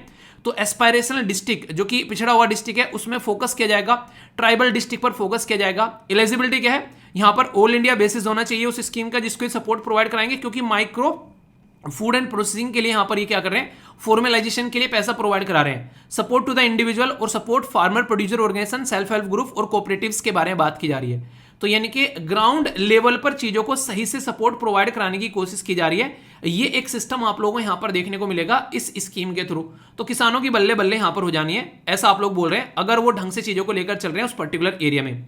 आज की डेट में अगर मैं बात करूं ना फूड प्रोसेसिंग के मामले में, हमारे देश में आप लोगों को अलग अलग एरिया में, चाहे जम्मू, हिमाचल, उत्तराखंड, उत्तर प्रदेश, आप लोग जाएं यहां पर पंजाब, हरियाणा, राजस्थान, गुजरात, मध्य प्रदेश, महाराष्ट्र, कर्नाटका, हर एरिया में आप लोगों को कोई ना कोई ऐसा सिस्टम देखने को मिल जाएगा जहां पर कुछ ना कुछ बेसिक ढांचा क्रिएट कर रखा है। तो स्टेटस के बारे में जब आप लोग बात करते हैं ना फूड प्रोसेसिंग के बारे में, तो आज की डेट में ये ऐसा नहीं कि खत्म है, बहुत ही अच्छे लेवल पर काम कर रही है, तो इसको और अच्छे लेवल पर हम लोग ले जा सकते हैं। तो फूड प्रोसेसिंग जो है यहां पर अगर रॉ मटेरियल आता है, जैसे आप लोग किसानों से निकलकर गेहूं आ गया, फिर उसका हम लोगों ने ब्रेड बना दिया, नींबू आ गए, हम लोगों ने नींबू का अचार बना दिया, तो हम लोग यहां पर फूड प्रोसेसिंग को किस तरीके से आगे लेकर चल सकते हैं। तो टाइप ऑफ मैन्युफैक्चरिंग जिसमें रॉ मटेरियल जो है वो प्रोसेसिंग किया जाएगा, इंटरमीडिएटरी फूड एडेबल जो भी आइटम होते हैं, जैसे खाने पीने का जो सामान होता है, तो साइंटिफिक नॉलेज और टेक्नोलॉजी के थ्रू मिलाकर उसको सही तरीके से हम लोग लेकर चलेंगे। तो इसको चलते यहाँ पर इसके ऊपर खर्चा करने की बात की जा रही है। इसके चलते एनुअल सर्वे किया जाता है इंडस्ट्रीज का, तो उसमें कह रहे हैं कि ठीक ठीक चीजें बढ़ रही हैं। यहाँ पर अगर बात करें तो इंडिया का एक्सपोर्ट भी अभी आप लोगों ने देखा अच्छा खासा बढ़ रहा है। तो हम लोग अगर अपना सामान मार्केट में बेच रहे हैं, अपने देश के अंदर नहीं विदेशों में बेच रहे हैं, तो कैसा रहेगा।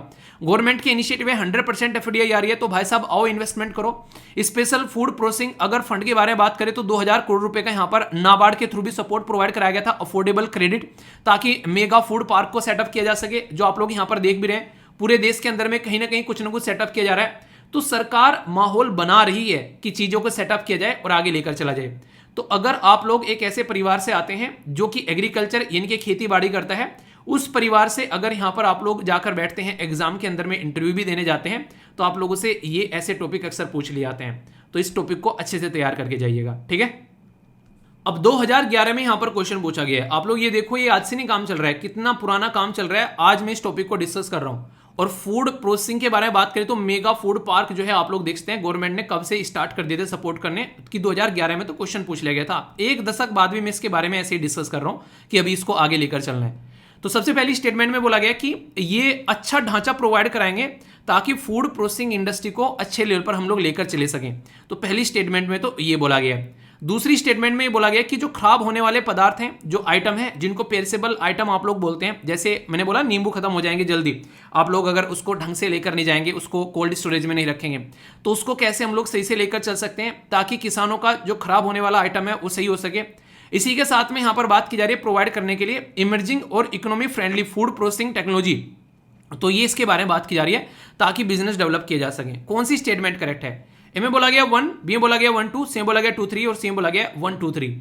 तो सही आंसर यहां पर क्या होगा? देखिए, अगर आप लोगों को बोलूं कि आप लोगों को आज की डेट में एग्जाम क्लियर करना है, तो आप लोग सबसे पहले ये सोचोगे कि यार पहले अगर आप लोग एक ऐसे परिवार से आते हो जहां पर ढंग से जो दिक्कतें बहुत ज्यादा होती हैं, ढंग से प्रॉपर खाना भी नहीं मिल पाता है, तो सबसे पहले क्या होगा, आप लोग सोचोगे यार खाना मिल जाए, किताबें मिल जाए, तब आगे सोचेंगे। आप लोग थोड़ा ना सोचोगे कि जल्दी से जल्दी हम लोग कोई अपना बड़ा सा बिजनेस सेटअप कर ले और उसके बाद में हम लोग किताबें बेचने लगेंगे, हम लोग ये कर देंगे वो कर देंगे। पहले बेसिक फैसिलिटी पूरी होनी होती है। तो सबसे पहले तो ढांचे ही बन जाए हमारा, वो बहुत बड़ी बात है। दूसरा, जो खराब आइटम हो रहे हैं उनको खराब होने से बचा ले, वो बड़ी बात है। ये तीसरे आइटम पर पहुंचने में अभी टाइम लग जाता है, तो इसके बारे में यहां पर बात नहीं की जाती है, अभी 2 पर ही बात रुक जाती है। तो आंसर क्या हो गया? आंसर बी हो गया 1 और 2। तो ये क्वेश्चन एक इंटरेस्टिंग क्वेश्चन था। इंटरेस्टिंग क्वेश्चन है। Special food processing fund 2000 crore का जो सेटअप किया गया है, वर्ल्ड बैंक प्रोवाइड करा रहा है affordable credit mega food park के लिए। पहली स्टेटमेंट। दूसरा, यहां पर बोला गया कि 100% एफडीआई है इसके अंदर में। अगर बात करते हैं आप लोग, तो कौन सी स्टेटमेंट यहां पर इनकरेक्ट है ये बतानी है, 1 2 बोथ या फिर नन ऑफ द अबव। देखता हूं सही आंसर कौन देता है, मैं एक्सपेक्ट करता हूं सही आंसर मिलेगा इसका। क्या सही आंसर है? ये वर्ल्ड बैंक लिख देगा यहां पर, ठीक है। ये नाबार्ड था, ठीक है ना। आप लोग यहां पर देखते हैं, तो अभी आप लोगों को पढ़ाया, तो कंफ्यूजन में डालने के लिए कुछ भी किया जा सकता है एग्जामिनर के द्वारा, अगर ढंग से आप लोग चीजों को ध्यान नहीं रखोगे। स्कीम के बारे में अगर पूछा आप लोगों से, पीएमएफएमई के बारे में डायरेक्ट क्वेश्चन अगर आप लोगों से पूछे, तो बोला गया कि सेंट्रल सेक्टर स्कीम है, पहली स्टेटमेंट में बोला गया। दूसरा, मॉडर्नाइज करेगी और इनहेंस करेगी कॉम्पिटिटिवनेस एग्जिस्टिंग इंडिविजुअल और जो माइक्रो लेवल पर काम करते हैं ना उससे, ताकि फॉर्मलाइजेशन बढ़ेगा। ये स्कीम के लिए बोला जा रहा है 2021 से लेके 25 तक का यहाँ पर इसको इंप्लीमेंट करने की बात की जा रही है। तो आगे भी अगर यहाँ पर एग्जाम की तैयारी आप लोग कर रहे हैं 2025 तक भी ये स्कीम पूछी जाए एग्जाम में, तो ये मत बोलना इस एग्जाम में कहां से आ गई है, तो तब तक चलने वाली है। तो आंसर क्या है 1 2 2 3 1 3 या फिर ऑल ऑफ द अबव। अभी मैंने आप लोगों को क्या बताया यहाँ पर, ये मैंने अभी समझाया कि सेंट्रल सेक्टर नहीं सेंट्रल स्पॉन्सर्ड स्कीम थी यहाँ पर ये, तो ये आप लोगों को मैंने डिटेल में समझाया, तो कोई कंफ्यूजन नहीं होना चाहिए, ठीक है। 2017 में यूपीएससी ने खुद क्वेश्चन पूछा, इसके ऊपर आप लोग देख सकते हैं डायरेक्ट क्वेश्चन यहां पर पूछा गया किसके बारे में, कि what are the reason of poor acceptance of the cost effective small processing unit हमारे देश के अंदर में, और फूड प्रोसेसिंग के बारे में बात की गई यूनिट टू बी हेल्पफुल और uplift the socio economic status of the poor farmer, यानी कि जो किसान हैं उनका एक स्टेटस यहां पर इंप्रूव करेगी अगर उनके ऊपर ढंग से हम लोग फोकस देकर चल रहे हैं। तो ये काफी इंपॉर्टेंट है जिसके ऊपर मैं आप लोगों से बात कर रहा था। तो यानी कि किसानों का लेवल बढ़ेगा अगर वो अपने ही खेत में अगर रॉ मटेरियल के साथ साथ में पैकेजिंग भी प्रोवाइड करा दी जाए उनको, और वहीं से अपना माल प्रोडक्ट जो है वो पैक कर कर बेच रहे हैं, तो अपना ठप्पा लगाकर बेच रहे हैं प्रॉपर अपनी ब्रांडिंग के साथ में, तो किसान भी एक तरीके से बिजनेसमैन बन जाएंगे, जैसे आप लोगों को वेस्टर्न वर्ल्ड में देखने को मिलता है। आज की डेट में वेस्टर्न वर्ल्ड में जो किसान है ना, अमेरिका के अंदर में जाओगे और यूरोप के अंदर में, भाई साहब कोई बिजनेसमैन जो है उनकी टक्कर नहीं कर सकता, इतने शानदार तरीके से जिंदगी जी रहे हैं, और हमारे देश में सुसाइड कर रहे हैं। आंकड़ा देखिएगा जाकर आप लोग, तो इससे अंदाजा लगाइए कि क्या करना जरूरी है ताकि किसान जो है वो अपनी लाइफ को एंजॉय कर सके। तो ये सिस्टम प्रोवाइड कराना, उनको सपोर्ट प्रोवाइड कराना, ये बहुत ज्यादा जरूरी है, ठीक है। तो टॉपिक को ऐसे पढ़ना होता है कि बेसिक इन्फॉर्मेशन मिल जाए, स्टेटिंग मिल जाए और सारी चीजें तैयार हो जाए। अब इसके बारे में कभी क्वेश्चन बने तो कोई कंफ्यूजन नहीं होगा और धड़ल्ले से आप लोग आंसर दोगे, है कि नहीं। फीडबैक जरूर देना, जैसा भी वीडियो लगता है अच्छा बुरा बता दिया करो, ठीक है। आज की डेट में इंसानों की जो हरकतें हैं यार, उसने इतना काम खराब कर दिया है कि कई सारे जीव जंतुओं का धरती पे रहना मुश्किल हो गया है। ये देखो कितनी प्यारी सी ये बर्ड है, देखने में प्यार आ रहा है, वाओ यार, मतलब कितनी स्वीट सी है ना, अगर आप लोग इसको ध्यान से देखोगे। अभी रिसर्चर के द्वारा एक स्टडी कर ये बताया गया है, क्योंकि ये जो पक्षी है ये धरती पर अपना घोंसला बनाता है, इनके जमीन पर अपना घोंसला बनाता है, और इंसान है कि आसमान में उड़ने वाले या फिर समुद्र में रहने वाले जीव जंतु को नहीं छोड़ रहा है, तो उसको कैसे छोड़ेगा जो कि धरती पर ही रहता है। तो वहां तो इंसान से बड़ा राक्षस नहीं है कोई यहाँ पर। तो रिसर्चर ने ये बोला है कि आने वाले टाइम पर जिस तरीके से पैटर्न चेंज हो रहा है, एक तो क्लाइमेटिक पैटर्न आप लोगों को देखने को मिलेगा और दूसरा इंसान की हरकतें भी। इंडियन हिमालयन रीजन के अंदर में ये जो पक्षी है इसकी कहानी खत्म होती है आप लोगों को नजर आएगी। इसका नाम है इबिसबिल, ठीक है। तो इबिसबिल कितना प्यारा सा नाम है ना तो ये इबिसबिल नाम का पक्षी जो है ये ग्राउंड पर पाया जाता है, और बोला जा रहा है कि जिस तरीके से पैटर्न चेंज हो रहा है उसकी वजह से इंपैक्ट पड़ेगा, और ये इंडियन हिमालयन रीजन में पाया जाता है। तो इसके ऊपर काम करने की बात की जा रही है, ठीक है। तो इसके चलते आप लोग यहाँ पर याद रखिएगा, ये एक पर्टिकुलर फैमिली से आता है जिसको बोलते हैं यहाँ पर इबिडोरेचिनिडे, जो पर्टिकुलर परिवार है, और उसमें अकेला ये एक ओनली स्पीसीज है, यानी कि इस परिवार का ये अकेला मेंबर है। सबसे अगर आप लोग देखोगे यहाँ पर काफी क्रिस्मेटिक और अनकॉमन आप लोगों को देखने को मिलेगा जब इसको आप लोग ढंग से समझोगे, एक तरीके से देखोगे। और जिस तरीके से पैटर्न अभी हमारा देखने को मिल रहा है उसमें हम लोग को भी समझने की जरूरत है कि कैसे आप लोगों को लेकर चलना है। तो ये कहीं ना कहीं काफी एक ऐसे एरिया में पाया जाने वाला है जहां पर अगर चीजें खराब होती हैं तो वो और भी बहुत सारे एरिया पर इंपैक्ट डालती है, आप लोगों को नजर आएंगी। तो इसीलिए यहाँ पर इसके बारे में बातें बोली जा रही हैं। इसका साइंटिफिक नेम भी आप लोग यहाँ पर याद रखते हैं, इसको बोला गया है बिडोरिचिनिड स्ट्रेटसी, ठीक है। तो ये एक तरीके का इसका साइंटिफिक नेम है, जो कि बात करें सेंट्रल एशिया और हिमालयन रीजन में आप लोगों को ये पाया जाता है, जिसमें India, Pakistan, basically Afghanistan, Uzbekistan, Kazakhstan, Turkmenistan, Afghanistan में भी है ये। अफगानिस्तान में तो वैसे ही कहानी खराब हो रखी है, वहाँ तो इसको पकड़ के वैसे ही खा जाते होंगे बेचारे को। नेपाल, भूटान, म्यांमार, चाइना, बहुत जगह पाया जाता है, यानी कि हिमालयन रीजन से कट सटते हुए जो एरिया है उनमें आप लोगों को देखने को मिलेगा।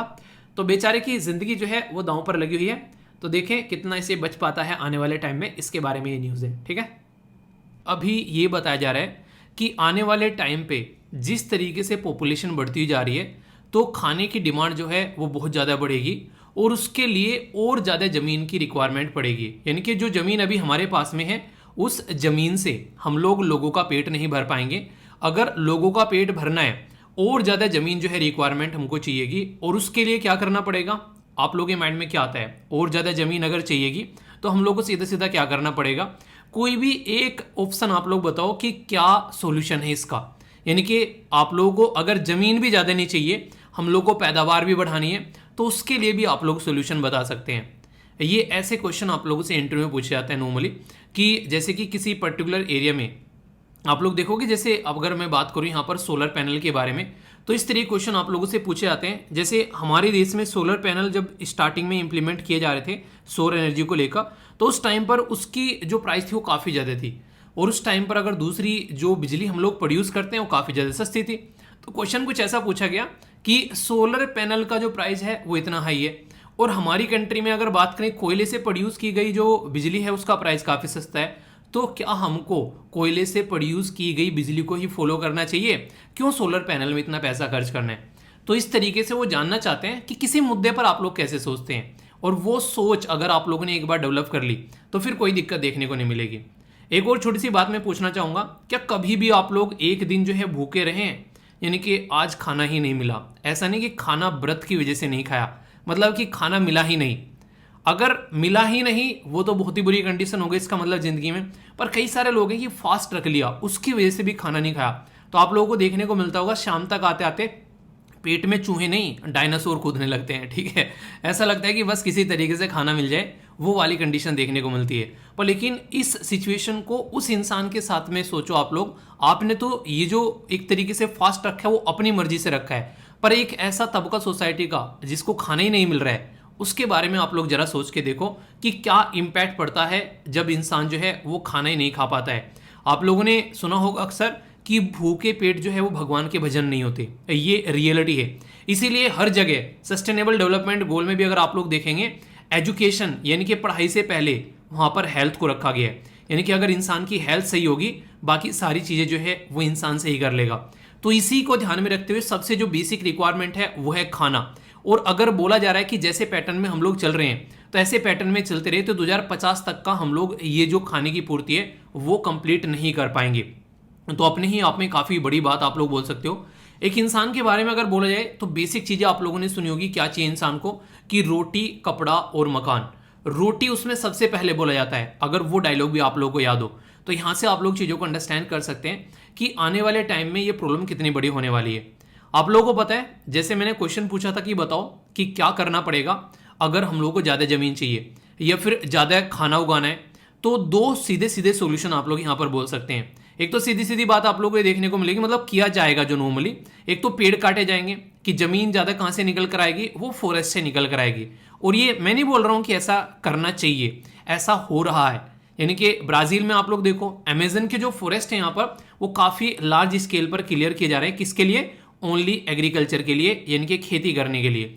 तो मैं इंडिया के अंदर बैठा हुआ आप लोगों को ये बात पढ़ा रहा हूँ, जिस टाइम ये पढ़ा रहा हूँ उस टाइम पर ब्राज़ील के अंदर में ये कार्यक्रम या फिर आप लोग बोलो ये कुक्रम ऑलरेडी दुनिया में चल रहा है कि फॉरेस्ट को साफ किया जा रहा है। बेसिकली यहाँ पर कुछ लोग तो इसको आवश्यकताओं की पूर्ति बोलते हैं, और कुछ यहाँ पर इसको बिजनेस के पॉइंट ऑफ व्यू से भी यहाँ पर बोल रहे हैं कि आखिर जंगलों में से निकलता है क्या है, क्यों ना एग्रीकल्चर की जाए, खेती की जाए, और यहाँ पर अपने लोगों की जो बेसिकली एक तरीके से ना एक पैदावार बढ़ाई जाए, एक तरीके से लोगों को और अच्छी जिंदगी यहाँ पर दी जाए। हर एक देश का नेता यहाँ पर कुछ ऐसा ही सोचता है, ऐसा ही सोचा जा रहा है यहाँ पर फिलहाल के टाइम पर कई सारे देशों के अंदर, इवन अफ्रीका कॉन्टिनेंट के अंदर में भी।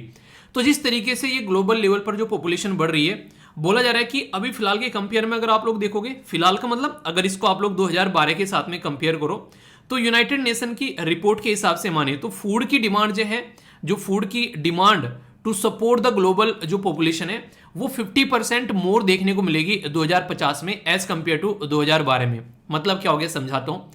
अभी हम लोग 2012 से अगर कंपेयर करेंगे और हम लोग देखेंगे जब हम लोग 2050 में पहुंच जाएंगे, तो इसके बीच में आप लोग डिफरेंस देखो, 2050 में जब पहुंच जाएंगे तो 38 ईयर यानी कि 38 साल का डिफरेंस आप लोगों को देखने को मिलेगा। तो 38 साल में 50% ज्यादा जो खाने की रिक्वायरमेंट यहां पर बढ़ जाएगी, और उस खाने की रिक्वायरमेंट को पूरा करने के लिए हम लोगों को 165 से लेके 600 मिलियन मोर हेक्टेयर जमीन की जरूरत पड़ेगी, और लाइव स्टॉक यानी कि जो जीव जंतु है हमारे पास में, जो गाय भैंस, इनकी जरूरत पड़ेगी, अगर हम लोग चाहते हैं कि हम लोग उस पॉपुलेशन को सस्टेन कर सकें, यानी कि उस जनता को खाना खिला सकें। अगर ऐसा नहीं किया तो लोग जो हैं वो भूखे मरना स्टार्ट हो जाएंगे और दुनिया भर की महामारी आप लोगों को देखने को मिल सकती है।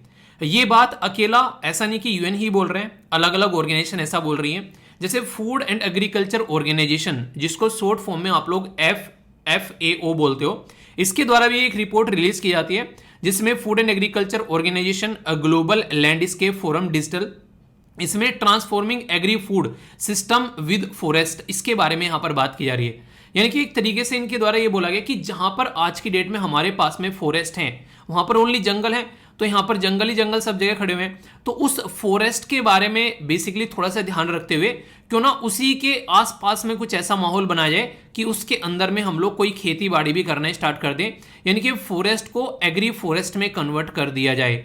एग्रीकल्चर और फॉरेस्ट जो है वो साथ साथ में चले, तो उसको आप लोग एग्री फॉरेस्ट बोलोगे बेसिकली।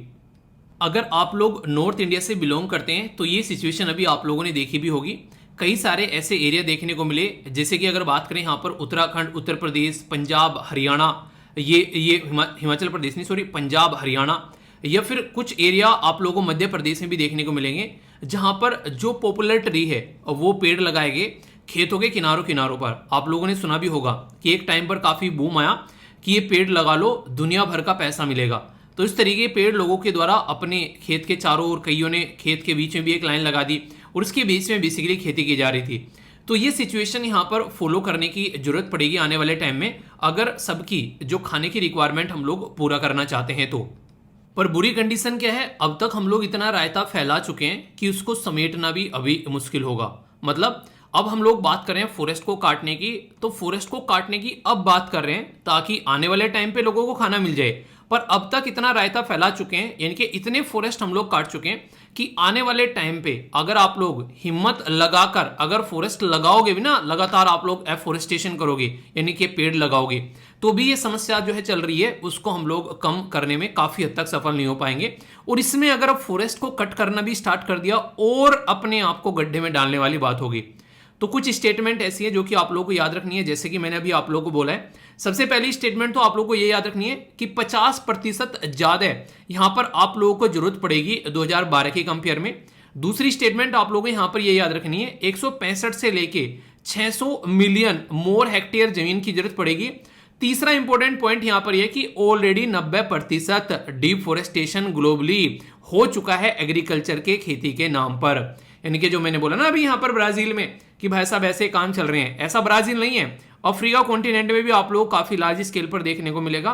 और भी कई सारे देश ऐसे हैं जो कि सेम पैटर्न फॉलो कर रहे हैं यहां पर, यानी कि फॉरेस्ट को काट रहे हैं। तो इसके चलते अभी यहां पर जब हम लोग बात करते हैं फूड एंड एग्रीकल्चर जो FAO जो ऑर्गेनाइजेशन है, इसकी एक रिपोर्ट के बारे में जब मैं आप लोगों से बात करूं तो ये माना जा रहा है कि 420 यानी कि जो चोर होता है 420, ठीक है, तो 420 मिलियन हेक्टेयर फॉरेस्ट जो है वो 2 डिकेड में, यानी कि लगभग 1 डिकेड में 10 साल होते हैं, 2 डिकेड का मतलब हो गया 20 साल, यानी कि पिछले 20 सालों में 420 मिलियन फॉरेस्ट जो है वो हम लोग खत्म कर चुके हैं। किसने बोला है यहाँ पर? ये फूड एंड एग्रीकल्चर ऑर्गेनाइजेशन ने। इसके द्वारा एक रिपोर्ट प्रस्तुत की जाती है, उसका नाम भी आप लोगों से कई बार पूछ लिया जाता है, उसको बोलते हैं ग्लोबल फॉरेस्ट रिसोर्स असेसमेंट, यानी कि ग्लोबल लेवल पर जो फॉरेस्ट यानी कि जो जंगल हैं या फिर जो रिसोर्सेज हैं उनका असेसमेंट करना, यानी कि उनको चेक करना। जैसे मास्टर साहब आप लोग की कॉपी चेक करते हैं, जब आप लोग कॉपी में गुल खिलाकर आते हैं तो चेक करते हैं ना कि क्या क्या लिख के आया, देखो तो जरा किसमें कितना है दम, ठीक है, तब हम लोग डिसाइड करेंगे कि कौन बनेगा सिंघम। वाह, डायलॉग बन गया देखो जरा किसमें है कितना दम, हम चेक करेंगे और बताएंगे कौन बनेगा सिंघम, ठीक है। तो इसके नाम के आगे लिख देना SLV कमांडो, ठीक है, तो ये SLV कमांडो के लिए डायलॉग हो गया। ओके, तो मतलब क्या है सीधा सीधा मतलब यहां पर ये है कि असेसमेंट करके ऑलरेडी बताया जा चुका है कि इतने फॉरेस्ट हम लोग ऑलरेडी उड़ा चुके हैं। तो डिफोरेस्टेशन इतने सारा ऑलरेडी उड़ चुका है और अभी कई सारी ऐसी रिपोर्ट आ रही है जिसमें हम लोग बात कर रहे हैं कि एफोरेस्टेशन करना जरूरी है। इवन जो लैंड बंजर हो चुकी है उसको भी हम लोग को हरा भरा बनाना है। पर लेकिन यहाँ पर फिर से यहाँ पर ये बताया जा रहा है कि फॉरेस्ट जो है उनको काटने की बात की जा रही है, तो उल्टा चल रही है, यानी कि गंगा उल्टी बह रही है। तो 11 मिलियन हेक्टेयर पर ईयर 2010 से लेकर 2000 से लेकर अगर आप लोग 10 के बीच में चलेंगे, 10 साल में हर साल 11 मिलियन हेक्टेयर जमीन पे से फॉरेस्ट जो है उनकी गर्दनें काटी जा रही थी। इनडायरेक्ट में बोले तो अपनी गर्दन पे कुल्हाड़ी हम लोग रख रहे हैं जैसे जैसे फॉरेस्ट को हम लोग उड़ा रहे हैं। तो ये आप लोगों को देखने को मिलेगा। फॉरेस्ट जो है अगर उनको हम लोग ध्यान से देखकर चलें, पुराने टाइम पर लोग रहते थे फॉरेस्ट के अंदर में, जंगलों के अंदर में, आप लोगों ने देखा होगा ना ट्राइबल कम्युनिटी। अवतार मूवी किस किस ने देखी है जरा बताओ जरा, अगर देखी है तो यस लिखेगा, अगर नहीं देखी है तो नो लिखेगा। अवतार मूवी की बात कर रहा हूं मैं, ठीक है। जिसने भी देखी है बताना। अवतार मूवी के अंदर एक बात आप लोगों ने नोटिस की होगी कि वो जंगल के अंदर ही रहकर अपनी सारी आवश्यकताओं की पूर्ति कर रहे थे, बाहर के ऊपर बिल्कुल भी डिपेंडेंट नहीं थे। और ऐसे ही कई सारी ट्राइबल कम्युनिटी आज की डेट में भी आप लोगों को देखने को मिल जाएंगी कई सारे एरिया में, इवन हमारी कंट्री में अंडमान निकोबार वाले एरिया में भी, जो कि कंप्लीटली सस्टेनेबल हैं एक फॉरेस्ट एरिया पर, जिसमें सेंटिनलीज ट्राइबल कम्युनिटी के बारे में आप लोगों ने सुना होगा। वो ट्राइबल कम्युनिटी ऐसी है कि फॉरेस्ट में जंगलों के बीच में रहकर वहीं से अपना खाना पीना पूर्ति कर रहे हैं और सस्टेन है, वो फॉरेस्ट को बर्बाद भी नहीं कर रहे हैं, क्योंकि उनको पता है इसी के ऊपर उनकी जिंदगी जो है वो बेसिकली कटने वाली है या वो जीने वाले हैं उसको। तो फॉरेस्ट को आप लोग पॉजिटिव तरीके से देखोगे तो फॉरेस्ट जो है वो रिसोर्सेज का काम करेंगे, और अगर नेगेटिव तरीके से देखोगे तो फिर इस तरीके से आप लोग खुद एक चीजों को बर्बाद करोगे। तो सस्टेनेबल ग्लोबल एग्री फूड के ऊपर आप लोगों को फोकस देना पड़ेगा, जिसमें एग्रीकल्चर और आप लोग बेसिकली फूड के बारे में बात करें, और एग्री फॉरेस्ट भी आप लोग यहां पर बोल सकते हैं, जिससे मिलकर आप लोग यहां पर काम करें। तो इसके लिए क्या करना पड़ेगा, हमारी कंट्री में खाना उगाने का काम कौन करता है, वो करता है फार्मर यानी कि किसान। तो इनडायरेक्ट वे में बोला जाए जो फार्मर है, किसानों को आप लोगों को कुछ ऐसा सिस्टम प्रोवाइड कराना पड़ेगा, कुछ ऐसी प्रैक्टिस आप लोगों को उनको करवानी पड़ेगी ताकि वो उसको फॉलो करने लगे। जैसे कि अगर मोटे मोटे तौर पर देखा तो क्यों ना खेतों में वो वाली फसल उगाई जाए जो कि कहीं ना कहीं फूड क्रॉप है as compare to commercial crop. Commercial crop के कंपेयर में फूड क्रॉप, जैसे कि अंग्रेज क्या करते थे, हमारे किसानों को फोर्स करते थे ऐसी फसलें उगाना जिनसे उनका प्रॉफिट यानी कि फायदा हो सके। जैसे आप लोगों ने देखा होगा नील की खेती कराई गई, ठीक है, उस टाइम पर कई सारे आंदोलन भी चले, तो लोगों के पास इतना भी खाना नहीं बचता था कि वो अपनी आवश्यकताओं की पूर्ति कर सकें। तो उसी को ध्यान में रखते हुए अगर हम लोग चलते हैं, आज भी कमर्शियल क्रॉप के ऊपर लगे रहे, तो फूड क्रॉप को अगर पीछे छोड़ेंगे तो दिक्कतें देखने को मिलेगी। आप लोगों को अगर बात करें, गन्ना जो है वो इतना लार्ज स्केल पर देखने को मिलता है कई जगह खेतों में कि उसके अलावा कुछ और लगाया ही नहीं जाता है, ठीक है। लोग गेहूं अपने जितना उगाते हैं, आप लोगों को खुद अगर आप लोग अपने आसपास वाले एरिया में देखेंगे तो लोग जो है खाने पीने का बस इतना ही उगाते हैं ताकि अपना पूर्ति हो जाए या थोड़ा बहुत बेच सकें। बाकी की सारी कमर्शियल क्रॉप उगाते हैं जिससे उनको प्रॉफिट हो सके। इसीलिए गवर्नमेंट के द्वारा एमएसपी स्टार्ट किया गया, जिसको आप लोगों ने मिनिमम सपोर्ट प्राइस बोला, उसी में से वो निकाल कर लेकर आए बेसिकली, ताकि लोग जो है इसको कमर्शियल क्रॉप की तरीके से ट्रीट करें। किसको, चावल को यानी कि राइस को, और व्हीट यानी कि गेहूं को। तो इसी में से फिर यहां पर उसको कमर्शियलाइज तरीके से देखा गया, और पंजाब और हरियाणा वाले एरिया में इसीलिए ग्रीन रिवॉल्यूशन जो है काफी लार्ज स्केल पर निकल कर आया। तो ये कुछ ऐसी चीजें हैं जो आप लोग याद रखिएगा। तो इसी के साथ में एक छोटा सा और काम, जो छोटे छोटे हमारी कंट्री में किसान हैं उनके ऊपर भी हम लोग को फोकस देना पड़ेगा, जिसके ऊपर हम लोग बिल्कुल भी फोकस नहीं दे रहे हैं। तो ये कई सारी ऐसी चीजें हैं जिसके ऊपर फोकस देकर चलेंगे तो सॉल्यूशन निकल कर आएगा। इसी के साथ में कई सारी जमीन ऐसी है जहां पर एनिमल को हम लोग चराते हैं, ठीक है, तो उनको देखना पड़ेगा, जो कि आप लोग नॉर्मली एनिमल को चराने के लिए लेकर जाते हैं, तो वो वाली जमीन जो है कई सारी ऐसी आप लोगों को देखने को मिलती है। तो वहां पर पेड़ भी होते हैं और चराने के लिए भी लेकर जाते हैं, तो उसका भी लोकल कम्युनिटी का पार्टिसिपेशन करके उसको कैसे यूटिलाइज किया जा सकता है वो आप लोगों को देखने को मिलेगा, ठीक है। यानी कि सॉल्यूशन तो है, किस तरीके से आप लोग अपनी जमीन को यूटिलाइज करते हैं वो देखने को मिलेगा। केयरफुली रिसोर्सेज को आप लोगों को लेकर चलना पड़ेगा, तब जाकर सॉल्यूशन यहां पर निकलेंगे। तो हवाबाजी में सॉल्यूशन नहीं निकलने वाले हैं, हवाबाजी में जो है भूखमरी बढ़ने वाली है, ऐसा आप लोग बोल सकते हैं। यहां पर आप लोग ही क्या रहे इसके बारे में, आप लोग अपनी राय बताइएगा। ये काफी इंपॉर्टेंट ऑर्गेनाइजेशन है जो कि ऐसी रिपोर्ट प्रस्तुत करती है, और इसके कई सारे इनिशिएटिव भी मैं आप लोगों को बताऊंगा। इसका नाम है फूड एंड एग्रीकल्चर ऑर्गेनाइजेशन। याद रखिएगा, आप लोगों को मैंने पहले बताया, ऐसी ऑर्गेनाइजेशन कई बार क्वेश्चन में पूछ ली आती है। ये खुद बोलती है लेट देयर बी ब्रेड, यानी कि हर एक इंसान के पास में कम से कम यार इतना तो होना ही चाहिए कि उसको खाना मिल जाए, भूखा न सोए। अब ये कंट्री ऐसी है जिसने अपनी एक सिटी में एक ऐसी वेंडिंग मशीन लगाई है जिसमें से ब्रेड निकला करेगी। अभी कुछ दिनों पहले मैंने डिस्कस किया था आप लोगों से, बताइए वो सिटी कौन सी है, देखता हूं कौन कौन यहां पर उसके बारे में बताता है। तो फूड एंड एग्रीकल्चर ऑर्गेनाइजेशन ये यूएन की एक स्पेशलाइज एजेंसी है, और आप लोगों ने अक्सर देखा होगा कि यूपीएससी ने ऑर्गेनाइजेशन से रिलेटेड कई सारे क्वेश्चन जो हैं वो आप लोगों से पूछे गए। तो यहाँ पर रोम और इटली के अंदर आप लोग यहाँ पर हेडक्वार्टर बोल सकते हैं। इसी के साथ में यहाँ पर इसके डायरेक्टर जनरल कौन है वो बताना आप लोग। इंपॉर्टेंट डे यहाँ पर है इसका 16 अक्टूबर, जो कि इसकी एनिवर्सरी सेलिब्रेट की जाती है एक तरीके से फॉर्मेशन डे के रूप में। और सबसे इंपॉर्टेंट चीज क्या है वो है यहाँ पर ये, जिससे आप लोगों के डायरेक्ट एग्जाम में क्वेश्चन बनते हैं, जैसे कि state of world fishery and aquaculture, ये रिपोर्ट इसी के द्वारा प्रस्तुत की जाती है। स्टेट ऑफ वर्ल्ड फॉरेस्ट, जिसके बारे में मैंने आप लोगों से डिस्कस किया, यही बताता है कि कहां कहां पर जंगल काटे जा रहे हैं और कहां कहां पर बर्बादी हो रही है, देखो उसको। State of food security and nutrition, इसके बारे में भी यही बताता है। एग्रीकल्चर और फूड की क्या कंडीशन ये बताता है। एग्रीकल्चर कमोडिटी मार्केट यानी कि कमर्शियल मार्केट के बारे में बताते ये करता है। वर्ल्ड फूड प्राइस इंडेक्स भी इसी के द्वारा प्रस्तुत किया जाता है, ठीक है। कई सारे और अगर इनिशिएटिव के बारे में बात करें जो यहाँ पर फूड एंड एग्रीकल्चर ऑर्गेनाइजेशन, तो ये आप लोग याद रखिएगा। ग्लोबल इंपोर्टेंट एग्रीकल्चर जो हेरिटेज सिस्टम है, मॉनिटर करना डेजर्ट जो एक तरीके से जो locust situation through out the world, उसके ऊपर भी फोकस इसके द्वारा किया जाता है, ठीक है। लोकस्ट बेसिकली सिचुएशन, इसी के साथ में काफी इंपॉर्टेंट यहां पर है, ये याद रखिएगा, जिसको बोलते हैं कोडेक्स एलिमेंटेरियस कमीशन। ये यहां पर फूड के ऊपर बेसिकली काफी फोकस इसका रहता है, ठीक है, कि फूड किस तरीके से आप लोगों को यहां पर लेकर चलना है। तो उससे रिलेटेड यहां पर अगर बात करें तो फूड का स्टैंडर्ड क्या होना चाहिए, ये उसके बारे में बताता है। और इंटरनेशनल ट्रीटी ऑन प्लानेट जो genetic resources for food and agriculture, ये आप लोगों को इससे रिलेटेड देखने को मिल जाएंगे।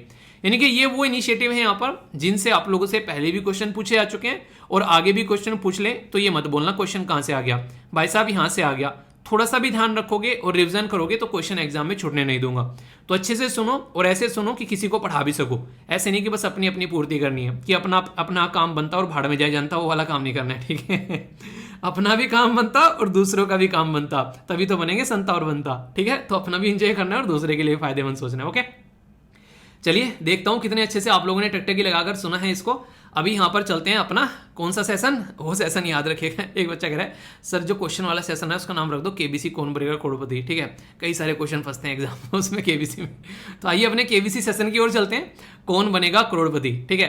तो यहाँ पर बेसिकली क्वेश्चन आप लोगों के सामने फूड एंड एग्रीकल्चर ऑर्गेनाइजेशन के बारे में पूछा गया कि global important agriculture heritage system, इसी के साथ में मॉनिटर एंड डेजर्ट जो यहाँ पर लोकस्ट जो सिचुएशन है थ्रू आउट द वर्ल्ड, उसके बारे में बात की जा रही है, जो टिड्डी का अटैक था बेसिकली, ठीक है। इसी के साथ में कोडेक्स एलिमेंटेरियस कमीशन, और नेक्स्ट यहाँ पर इंटरनेशनल ट्रीटी ऑन प्लानेट जो genetic resources and food and agriculture. तो ये किसके द्वारा यहाँ पर किसके इनिशिएटिव है, ये आप लोग को बताना है। यानी कि क्या इसी के इनिशिएटिव है या इसका कोई चाचा भाई भतीजा भी है जो यहाँ पर पार्टिसिपेट कर रहा है। तो ए में बोला गया 1 2 3, बी बोला गया 2 3 4, सी बोला गया 1 3 4, डी बोला गया ऑल ऑफ द अबव। तो सही आंसर क्या है, वीडियो को पॉज कर कर आंसर देना, वरना केबीसी से बाहर निकाल दूंगा, ठीक है। पार्टिसिपेट नहीं करने दूंगा तो इसलिए आंसर दिया करो, ठीक है। आंसर क्या है, आंसर यहाँ पर डी, यानी कि सारे के सारे जो है वो इसी के चाचा फूफा भाई भतीजे सारे यहीं पर है, ठीक है। तो आंसर यहाँ पर डी हो गया। तो ऐसे समझ सकते हैं। इंटरेस्टिंग क्वेश्चन है, यहाँ पर बात की जा रही है कि 2000 से लेकर 2018 तक ऑलमोस्ट 100% डिफोरेस्टेशन ग्लोबली जो है वो यहां पर एग्रीकल्चर को लेकर अभी आप लोगों को देखने को मिला। यानी कि एग्रीकल्चर का एक्सपेंशन किया जा रहा है, इसके लिए यहां पर लगभग 100% डिफोरेस्टेशन किया गया। पहली स्टेटमेंट 420 मिलियन हेक्टेयर जो फॉरेस्ट है यहां पर वो लगभग 2 डेकेड में खत्म हो चुके हैं, ये FAO बोल रहे हैं। कौन सी स्टेटमेंट इनकरेक्ट है ये बताना है। फिर से बोल रहा हूं यहां पर नजर डाल लिया करो वरना बड़ा पछताओगे, ठीक है। यहां पर नजर नहीं डालोगे तो बहुत पछताओगे। तो ओनली 1, ओनली 2, बोथ 1 and 2 या फिर नन ऑफ द अबव। तो सही आंसर क्या है, A B C F D, ये आप लोगों को बताना है। तो देखता हूं सही आंसर यहां पर कौन देता है। हो गया अटेम्प्ट, चलिए तो कंप्यूटर जी जवाब बताया जाए, सही जवाब क्या है, मतलब आंसर इसके हिसाब से सही क्या है, वो है A, यानी कि इनकरेक्ट है यहां पर बेसिकली फर्स्ट स्टेटमेंट। मैंने क्या बोला यहां पर, अभी 100% बोला था क्या, 100% और जहां पर कंप्लीटली ऑल यहां पर एवरीथिंग ऐसा कुछ लिखा हुआ ना मिला ना वहां पर यूपीएससी का पेपर में, तो समझ लेना कि यूपीएससी ना आपके बेसिकली मजे लेने पर आ गया, तो वहीं पर पकड़ लेना उसको।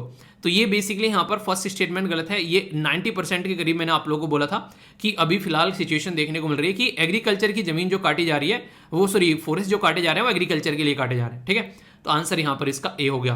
तो है ना इंटरेस्टिंग क्वेश्चन। आर्टिकल को तब मजा आता है कंप्लीट करने में अगर उससे रिलेटेड क्वेश्चन भी आप लोग अटेम्प्ट कर लो, तब तो मजा है कि आप लोगों ने सुना है, और यही तो चैलेंज होता है, मतलब दिखाओ सोल्व करके, तो हाँ ये था भाई साहब आंसर, ये लो, तब आता है मजा। तो इस तरीके से करो तैयारी कि मजा आ जाए, ठीक है। चलिए एक और क्वेश्चन है आप लोगों के सामने। फूड एंड एग्रीकल्चर ऑर्गेनाइजेशन के जो फ्लैगशिप पब्लिकेशन है वो 4 हैं आप लोगों के सामने, नाम बताना है कि कौन से यहां पर इसके रियलिटी में प्रोग्राम है, कौन सा इसका नहीं है। तो स्टेट ऑफ वर्ल्ड फॉरेस्ट, इसी के साथ में state of food and agriculture, state of agriculture community और वर्ल्ड फूड प्राइस इंडेक्स। ए में बोला गया 1 2 3, बी में बोला गया 2 3 4, सी में बोला गया 1 3 4, डी में बोला गया ऑल ऑफ द अबव। सही आंसर क्या है आप लोगों के हिसाब से, तो सही आंसर बताओ आप लोग, फिर मैं कंप्यूटर जी से पूछता हूँ, ठीक है। तो बताइए सही आंसर क्या है, फिर कंप्यूटर जी बताइए। अटेम्प्ट जरूर कर लिया करो मेरे दोस्त, वरना एग्जाम में बहुत ही प्रॉब्लम फेस करोगे, ठीक है। तो यहाँ पर प्रॉब्लम हो जाए तो कोई दिक्कत नहीं है, एग्जाम में नहीं होनी चाहिए। तो सही आंसर क्या है, और गिन भी लिया करो कितने क्वेश्चन में आप लोगों को प्रैक्टिस कराता हूं, जिससे आप लोगों को समझ में आ जाएगा कि क्वेश्चन भी प्रैक्टिस आप लोगों की साथ साथ में हो रही है, आर्टिकल भी आप लोगों का कंप्लीट हो जा रहा है और आंसर राइटिंग भी आप लोग अच्छे से कर लेते हैं। तो वो सारी चीजें साथ में, इसीलिए बैलेंस डाइट है। बैलेंस डाइट को अच्छे से एंजॉय करो तो सेहत खराब नहीं होगी, कभी भी सेहत बनेगी और एग्जाम भी क्लियर होगा। आंसर क्या है? आंसर यहाँ पर डी, यानी कि सारे के सारे जो हैं वो इसी के प्रोग्राम है, जो कि एक एक कर मैंने काफी डिटेल में आप लोगों से डिस्कस किए हैं, तो कोई भी कंफ्यूजन आप लोगों को नहीं होना चाहिए। ये क्वेश्चन देखिए यूपीएससी के द्वारा 2016 में पूछा गया। इतना लंबा चौड़ा सा क्वेश्चन है भाई साहब, देख के ना इंसान जो है परेशान हो जाए यार, इसको पढ़ने में ही लग जाएंगे 2-3 मिनट तो। पर लेकिन रियलिटी में अगर कॉमन सेंस आप लोग यूज करोगे तो बड़ा ही पिद्दी सा क्वेश्चन आप लोगों को देखने को मिलेगा। ठीक है, आप लोगों को मैंने बताया कि कहीं पर भी ऐसी चीजें नहीं होती है कि सब कुछ कवर कर लिया, ऑलमोस्ट सब कुछ हो गया, ये नहीं बचा वो, एक तरीके से ना कि ये टेक्नोलॉजी हर जगह इस्तेमाल कर सकते हैं, ये पर्टिकुलर आर्टिकल हर एक चीज़ों पे इंप्लीमेंट हो जाएगा, ऐसा होता है कभी? अब लोग यहाँ पर देखो, बोला जा रहा है कि अकॉर्डिंग टू फूड जो अकॉर्ड है उसके हिसाब से globally important agriculture heritage system जो इनके द्वारा यहाँ पर ये लॉन्च किया गया था, इस सिस्टम के हिसाब से to the traditional agriculture system की ओवरऑल गोल क्या था इस इनिशिएटिव का। तो आप लोग यहां पर ये जो तीसरी स्टेटमेंट में आओगे बोला गया to provide the geographical indication, यानी कि भौगोलिक संकेतक, यानी कि GI tag status to all the variety of agriculture जो प्रोड्यूस होते हैं इन द आइडेंटिफाइड जो GIAHS। तो ऐसा पॉसिबल है कि सारी वैरायटी को आप लोग जियोग्राफिकल इंडिकेशन का दर्जा दे दोगे?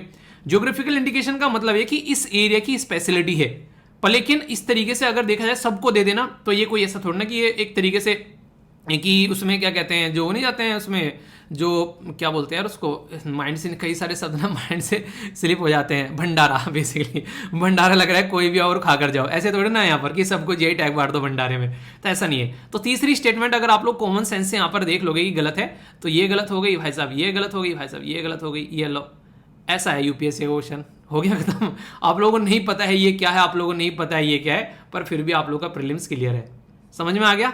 तो इस तरीके से चीजें आप लोग को कवर करनी है ताकि कोई भी कंफ्यूजन आप लोगों को देखने को न मिले। स्कीम है आप लोगों के सामने यहाँ पर आज की, national child labour project scheme है आप लोगों के सामने। तो ministry of state for labour and employment के द्वारा यहाँ पर ये स्कीम है। तो अगर एपीएफसी की आप लोग तैयारी कर रहे हैं तो यहाँ पर आप लोगों से क्वेश्चन पूछा जा सकता है। ठीक है, अभी मैंने आप लोगों से डिस्कस की थी यहाँ पर पेंसिल पोर्टल के बारे में, किस किस को याद है बताइए जरा। अब नेशनल चाइल्ड लेबर जो प्रोजेक्ट है ये सेंट्रल सेक्टर स्कीम है। एम है कैसे कि जो बच्चों को लेबर फोर्स में संलिप्त पाया गया है वहां से निकालकर कैसे उनको रिहेबिलिट करना है, इनके एजुकेशन उनको देनी है, उनकी हेल्थ के ऊपर फोकस करनी है। क्योंकि हमारे संविधान के अंदर में जब आप लोग जाते हैं तो पार्ट 3 में जो आर्टिकल 24 है वो इसके बारे में बातें करता है, तो इसके ऊपर आप लोग जरूर फोकस रखिएगा। इस स्कीम के बारे में अगर बात करूं तो यहां पर बात की जा रही है कि प्रोवाइड करेगा directly district project society head, district magistrate, collector या फिर ये। तो इसके चलते यहाँ पर वॉलेंट्री ऑर्गेनाइजेशन भी है, स्पेशल ट्रेनिंग सेंटर भी चलाए जाएंगे ताकि सिचुएशन को हैंडल किया जा सके। क्योंकि बहुत सारे बच्चे ऐसे हैं जो कि आज की डेट में हमारे देश में इस एरिया में काम करते हुए नजर आते हैं। कैलाश सत्यार्थी जी का नाम आप लोगों को याद है, चाइल्ड लेबर के ऊपर काम किया गया, उनकी एनजीओ भी है, उसका नाम आप लोग को बताना है। तो यहाँ से अंदाजा लगा सकते हैं कितना जरूरी है इस एरिया में काम करना, क्योंकि नोबेल पीस प्राइज तक यहाँ पर उनको मिला इस पर्टिकुलर एरिया में। तो कनेक्ट कर सकते हैं आप लोग। इजराइल के अंदर में बहुत सारा घमासान चल रहा है, तो प्राइम मिनिस्टर है बेंजामिन नेतन्याहू, उन्होंने डिफेंस मिनिस्टर को फायर कर दिया है स्टेटमेंट के ऊपर। उनके द्वारा स्टेटमेंट जो दी गई वो जुडिशियल जो बेसिकली रिफॉर्म है उसको लेकर यहाँ पर स्टेटमेंट दी गई।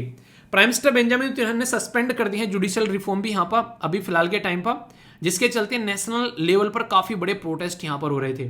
तो एक शांति बनाए रखने की कोशिश की जा रही है, क्योंकि प्रोस में ऑलरेडी यहाँ पर आप लोगों को पता है कि पैलेस्तीन वाला मुद्दा चलता रहता है, तो कल को दिक्कतें देखने को मिल सकती है। लोग जो हैं वो ज्वाइन कर रहे हैं हांगकांग को। फर्स्ट ऑथराइज्ड जो यहाँ पर प्रोटेस्ट जब से हुआ था यहाँ पर कोविड-19 के चलते। हांगकांग एक ऐसा एरिया है जो कि कहने के लिए चाइना का है, पर लेकिन पहले ब्रिटेन के अंडर में हुआ करता था, और वन नेशन थ्योरी के अंदर में यहाँ पर इसको दिया गया, one nation two system. China के अंदर में आप लोगों को पता है कि आज की डेट में क्या नहीं है, चाइना के अंदर में डेमोक्रेटिक सिस्टम नहीं है, पर हांगकांग के अंदर में है। तो बोलते ठीक है कि चाइना का पार्ट है, पर लेकिन यहाँ का डेमोक्रेटिक सिस्टम डिस्ट्रॉय नहीं किया जाएगा। मैंने एक क्वेश्चन डाला था कम्युनिटी सेक्शन के अंदर में, उसमें बड़े ही डिफरेंट से आंसर देखने को मिले। मैंने बोला था दुनिया में कौन सी कंट्री जो अनडेमोक्रेटिक कंट्री है, तो वहां पर इंडिया का नाम बोल रहे हैं। मतलब कितने बदतमीज, जो शर्म नहीं आती आप लोग ये बातें बोलते हुए। दुनिया में एक सबसे शानदार डेमोक्रेसी है हमारी, और ऐसे आंसर देते हो हैं, कुछ तो बोलो, कुछ तो सोच समझ के बोलो। ऐसे ऐसी हरकतें करते हो कई बार, तो मतलब मन करता है कि उल्टा लटका दूं।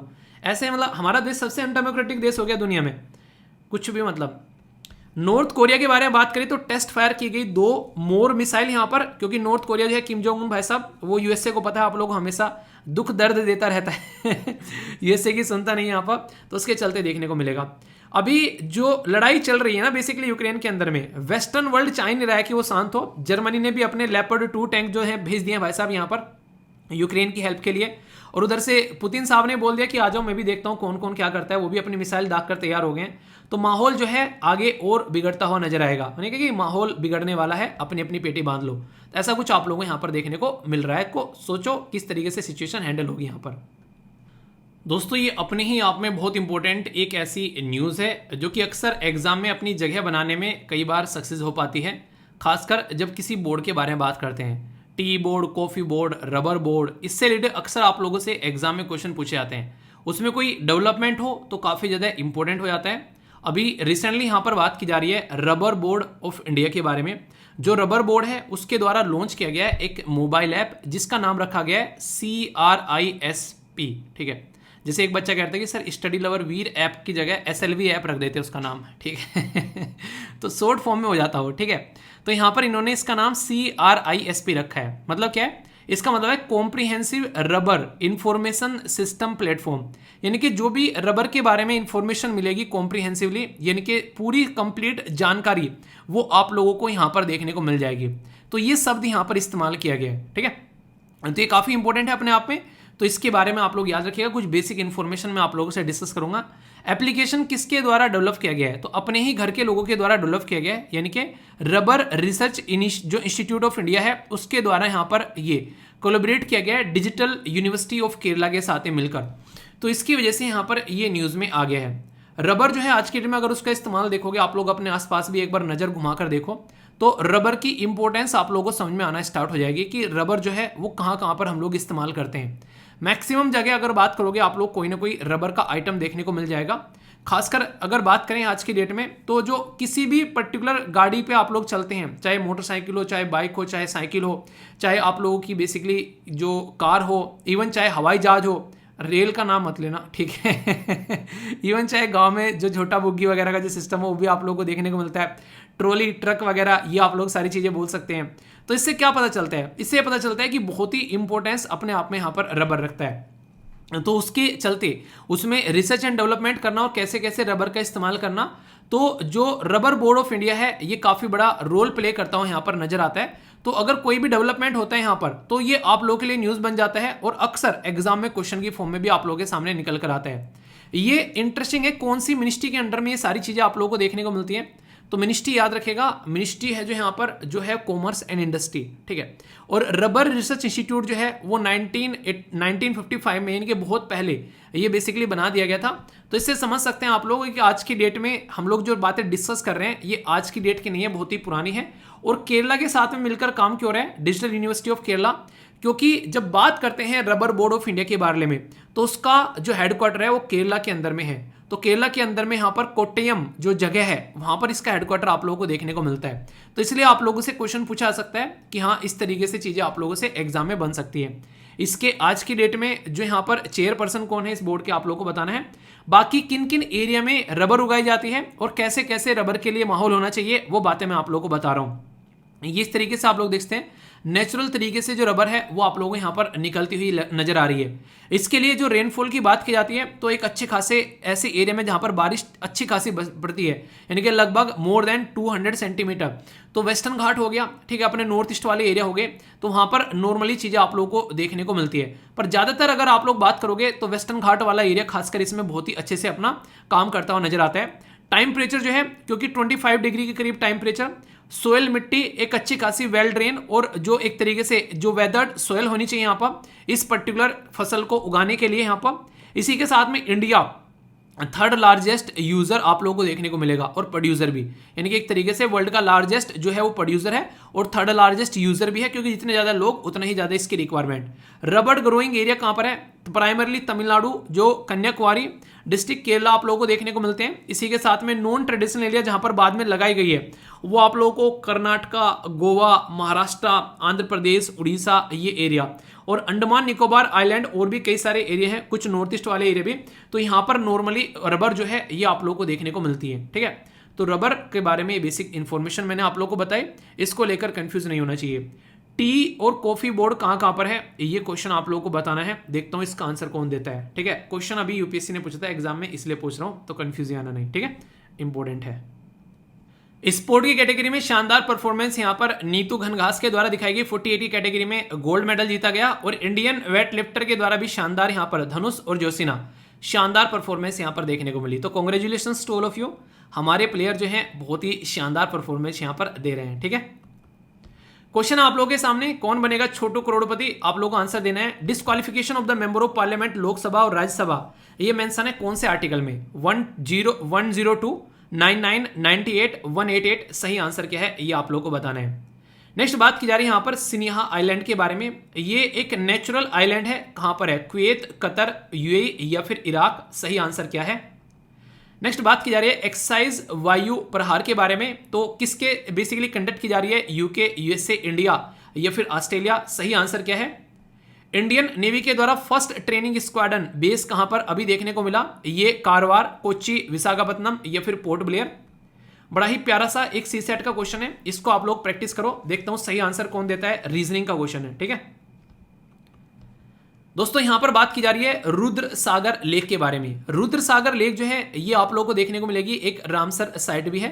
ये बेसिकली आप लोगों को मेलाघर त्रिपुरा के अंदर में लोकेटेड नजर आएगी।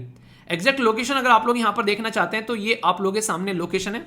देखिए, ये जो भी आप लोगों के सामने मैं चीजें डिस्कस कर रहा हूं, ये सारी की सारी वो चीजें हैं, खासकर वो एरिया हैं जो कि आप लोगों को रामसर साइट के साथ साथ में किसी न किसी रीजन की वजह से न्यूज में आते हुए नजर आते हैं। तो जितनी चीजें कवर कराता हूं एटलीस्ट उनको आप लोगों को ढंग से लेकर चलना है, वरना फिर दिक्कतें देखने को आप लोगों को मिलेगी अगर इनको ढंग से कवर आप लोग नहीं करोगे। ठीक है, ये इसको एक और नाम से पुकारा जाता है जिसको बोला जाए यहाँ पर, ये है टीवी जिक्लमा। ठीक है, तो ये एक डिफरेंट सा नाम है जो कि यहाँ पर इसको इस नाम से पुकारा जाता है। रुद्र सागर लेक जो है वो एक रामसर साइट है। 2005 में इसको ये दर्जा दिया गया। ठीक है, Indian ministry of environment forest climate change के द्वारा एक तरीके से यहाँ पर सजेस्ट किया जाता है कि हाँ ये नाम यहाँ पर होना चाहिए। जो एक पर्टिकुलर नील महल है, एक वाटर प्लेस है यहाँ पर अगर बात करेंगे, जो बनाया गया था मिडिल रुद्र सागर लेक के अंदर में। जैसे आप लोगों को खासकर जो जोधपुर के अंदर भी ये सारी चीजें देखने को मिलती हैं। यहाँ पर जो महाराजा वीर विक्रम किशोर के द्वारा यहाँ पर ये बेसिकली क्रिएट किया गया था। ठीक है, ये 1930 के अंदर में। तो इसके लिए भी यहाँ पर ये चीज जानी जाती है, मुगल स्टाइल से इंस्पायर होकर यहाँ पर ये स्ट्रक्चर तैयार की गई थी, जो कि इसको आप लोग समझ सकते हैं। आंसर क्या क्या है यहाँ पर एक बार देख लेते हैं। तो आर्टिकल 102 आप लोग याद रखेगा, जिसके थ्रू यहाँ पर डिस्क्वालीफाई किया जाता है। डायरेक्ट क्वेश्चन आप लोगों से पूछा जा सकता है कॉन्स्टिट्यूशन का, जो यहाँ पर बेसिकली वोलेशन अगर किया जाता है तो उसका डिस्क्वालिफिकेशन इसके थ्रू होता है। तो राहुल गांधी जी की वजह से यहाँ पर ये न्यूज में था। सिनिहा द्वीप आप लोगों को देखने को मिलेगा, यूएई, यूनाइटेड अरब एमिरेट्स। तो मैप में जाकर एक बार देखना, लोकेशन इंपॉर्टेंट है, आप लोगों को पता होना चाहिए। देखता हूं कौन कौन इसके बारे में, आसपास वाले एरिया के बारे में बताएगा, जाकर जरूर देखना। एक्सरसाइज वायु प्रहार, तो ये इंडिया की है यहाँ पर। तो याद रखिएगा, वायु प्रहार जो है मल्टी डोमेन एयर एक्सरसाइज है, जो इंडियन आर्मी और इंडियन एयरफोर्स की है। बाहर के लोगों को हमने इन्वॉल्व नहीं किया यहाँ पर। ठीक है, अपने में ही प्यार जताते हैं हम लोग। ठीक है, नेक्स्ट यहाँ पर ये ट्रेनिंग जो स्क्वाड्रन बेस के बारे में बात की जा रही है, तो ये कोच्चि में आप लोगों को देखने को मिलेगा। ठीक है, तो इसको चलते आप लोग याद रखते हैं। नेवी का बेस, ये आप लोगों के सामने क्वेश्चन है, तो इसका आंसर आप लोगों को डी देखने को मिलेगा। तो ये आप लोग देख सकते हैं। बाकी रुद्र सागर जो लेक मैंने आप लोगों को बताई थी, तो कोई भी कंफ्यूजन आप लोगों के माइंड में नहीं होना चाहिए। अंग्रेजी सिखाता हूँ, आइए आप लोगों का अंग्रेजी में हाथ तंग है तो थोड़ा सा ढीला हो जाएगा। अभी यहाँ पर आप लोगों को कई सारे शब्द नए सीखने को मिलेंगे, जिनको आप लोग इस्तेमाल करोगे तो याद रख पाओगे, वरना फिर फुर हो जाएगा। ठीक है, तो याद रखना। स्टेल्थी मतलब गुप्त, यानी कि गोपनीय। कई बार बोलता है गूढ़ आदमी, या फिर किसी चीज को पब्लिश न करना, अनपब्लिश्ड भी आप लोग इसको बोल सकते हैं। तो कई सारे लोग ऐसे होते हैं कि अपने ही अंदर चीजों को छुपा कर रखते हैं, दूसरों तक नहीं चीजें पहुंच पाती है। और बाकी क्या होता है, पब्लिक है, ओपन है, खुली किताब है भाई साहब हमारी जिंदगी, कोरा कागज था ये दिन मेरा। तो खुली किताब और एक तरीके से स्टेल्थी। तो आप लोग किस कैटेगरी में आते हैं, आप लोगों को ये बताना है। ठीक है, एक शब्द है यहाँ पर लिखा हुआ है नेवर मोर, यानी कि कदापि नहीं, यानी कि कभी नहीं। किसी चीज को अगर मना कर देना कि कभी नहीं होगा, कभी ये रिपीट नहीं होगा, कई बार कई सारी ऐसी गलती हो जाती है कि यार ये मत कर देना कभी भी अब। ठीक है, तो एक तरीके से कभी नहीं, तो उसके तरीके से नेवर अगेन। तो ये एक अच्छा शब्द है यहाँ पर। ठीक है, पर लेकिन अगर कोई अच्छी चीज है तो बढ़ बढ़ कर करो, जैसे बोलते ना फीडबैक दे दिया करो, तो आराम आराम से दो, फीडबैक दो, हमेशा दो यार। ठीक है, पर लेकिन गाली गलौच नहीं करने का। ठीक है, वरना फिर नहीं, एक तरीके से वो फिर हो जाएगा कि फिर करने लायक नहीं बचेंगे। ठीक है, तो वाली बात है। नेक्स्ट यहाँ पर हेल्थर स्केल्टर, तो ये अस्त व्यस्त करना, चीज़ों को तितर बितर कर देना, सुना है शब्द तितर बितर कर देना, किस किसने सुना है? ठीक है। लापरवाही में कई बार ऐसी हरकतें होती हैं, कई बार बहुत सारी ऐसी एक तरीके से ना हरकतें हम लोग करते हैं, कई बार बहुत ही हरी में जल्दी जल्दी में काम करते हैं, अक्सर सेंटर पर लेट पहुंचते हैं, वो भी आप लोगों को देखने को मिलेगा। तो किस किसने हरकतें की कि सेंटर पर लेट पहुंचा है, आप लोगों ने चीज़ें फील की होगी, बड़ी दिक्कत होती है उस टाइम पर। ये शब्द मुझे काफी अच्छा लगता है, ऑब्सीक्यूअस, यानी कि चापलूस, सामने वाले की चापलूसी करना। चापलूसी नहीं करनी चाहिए कभी, हमेशा अपने काम को ढंग से करना चाहिए, और चापलूसी वो करेगा जो अपने काम को ढंग से नहीं करेगा। क्यों? क्योंकि सामने वाले से बचना भी है। तो ये काफी एक इंपॉर्टेंट है यहाँ पर। तो चापलूस नहीं बनना है जिंदगी में, अपने कैरेक्टर को ऐसे रखना है कि कभी भी ये ना करना पड़े। ठीक है। तो ये देखिए, चापलूसी हमेशा आप लोगों की ना नेगेटिव साइड दिखाते हैं कि आप लोग अपने काम पर फोकस करते ही नहीं है।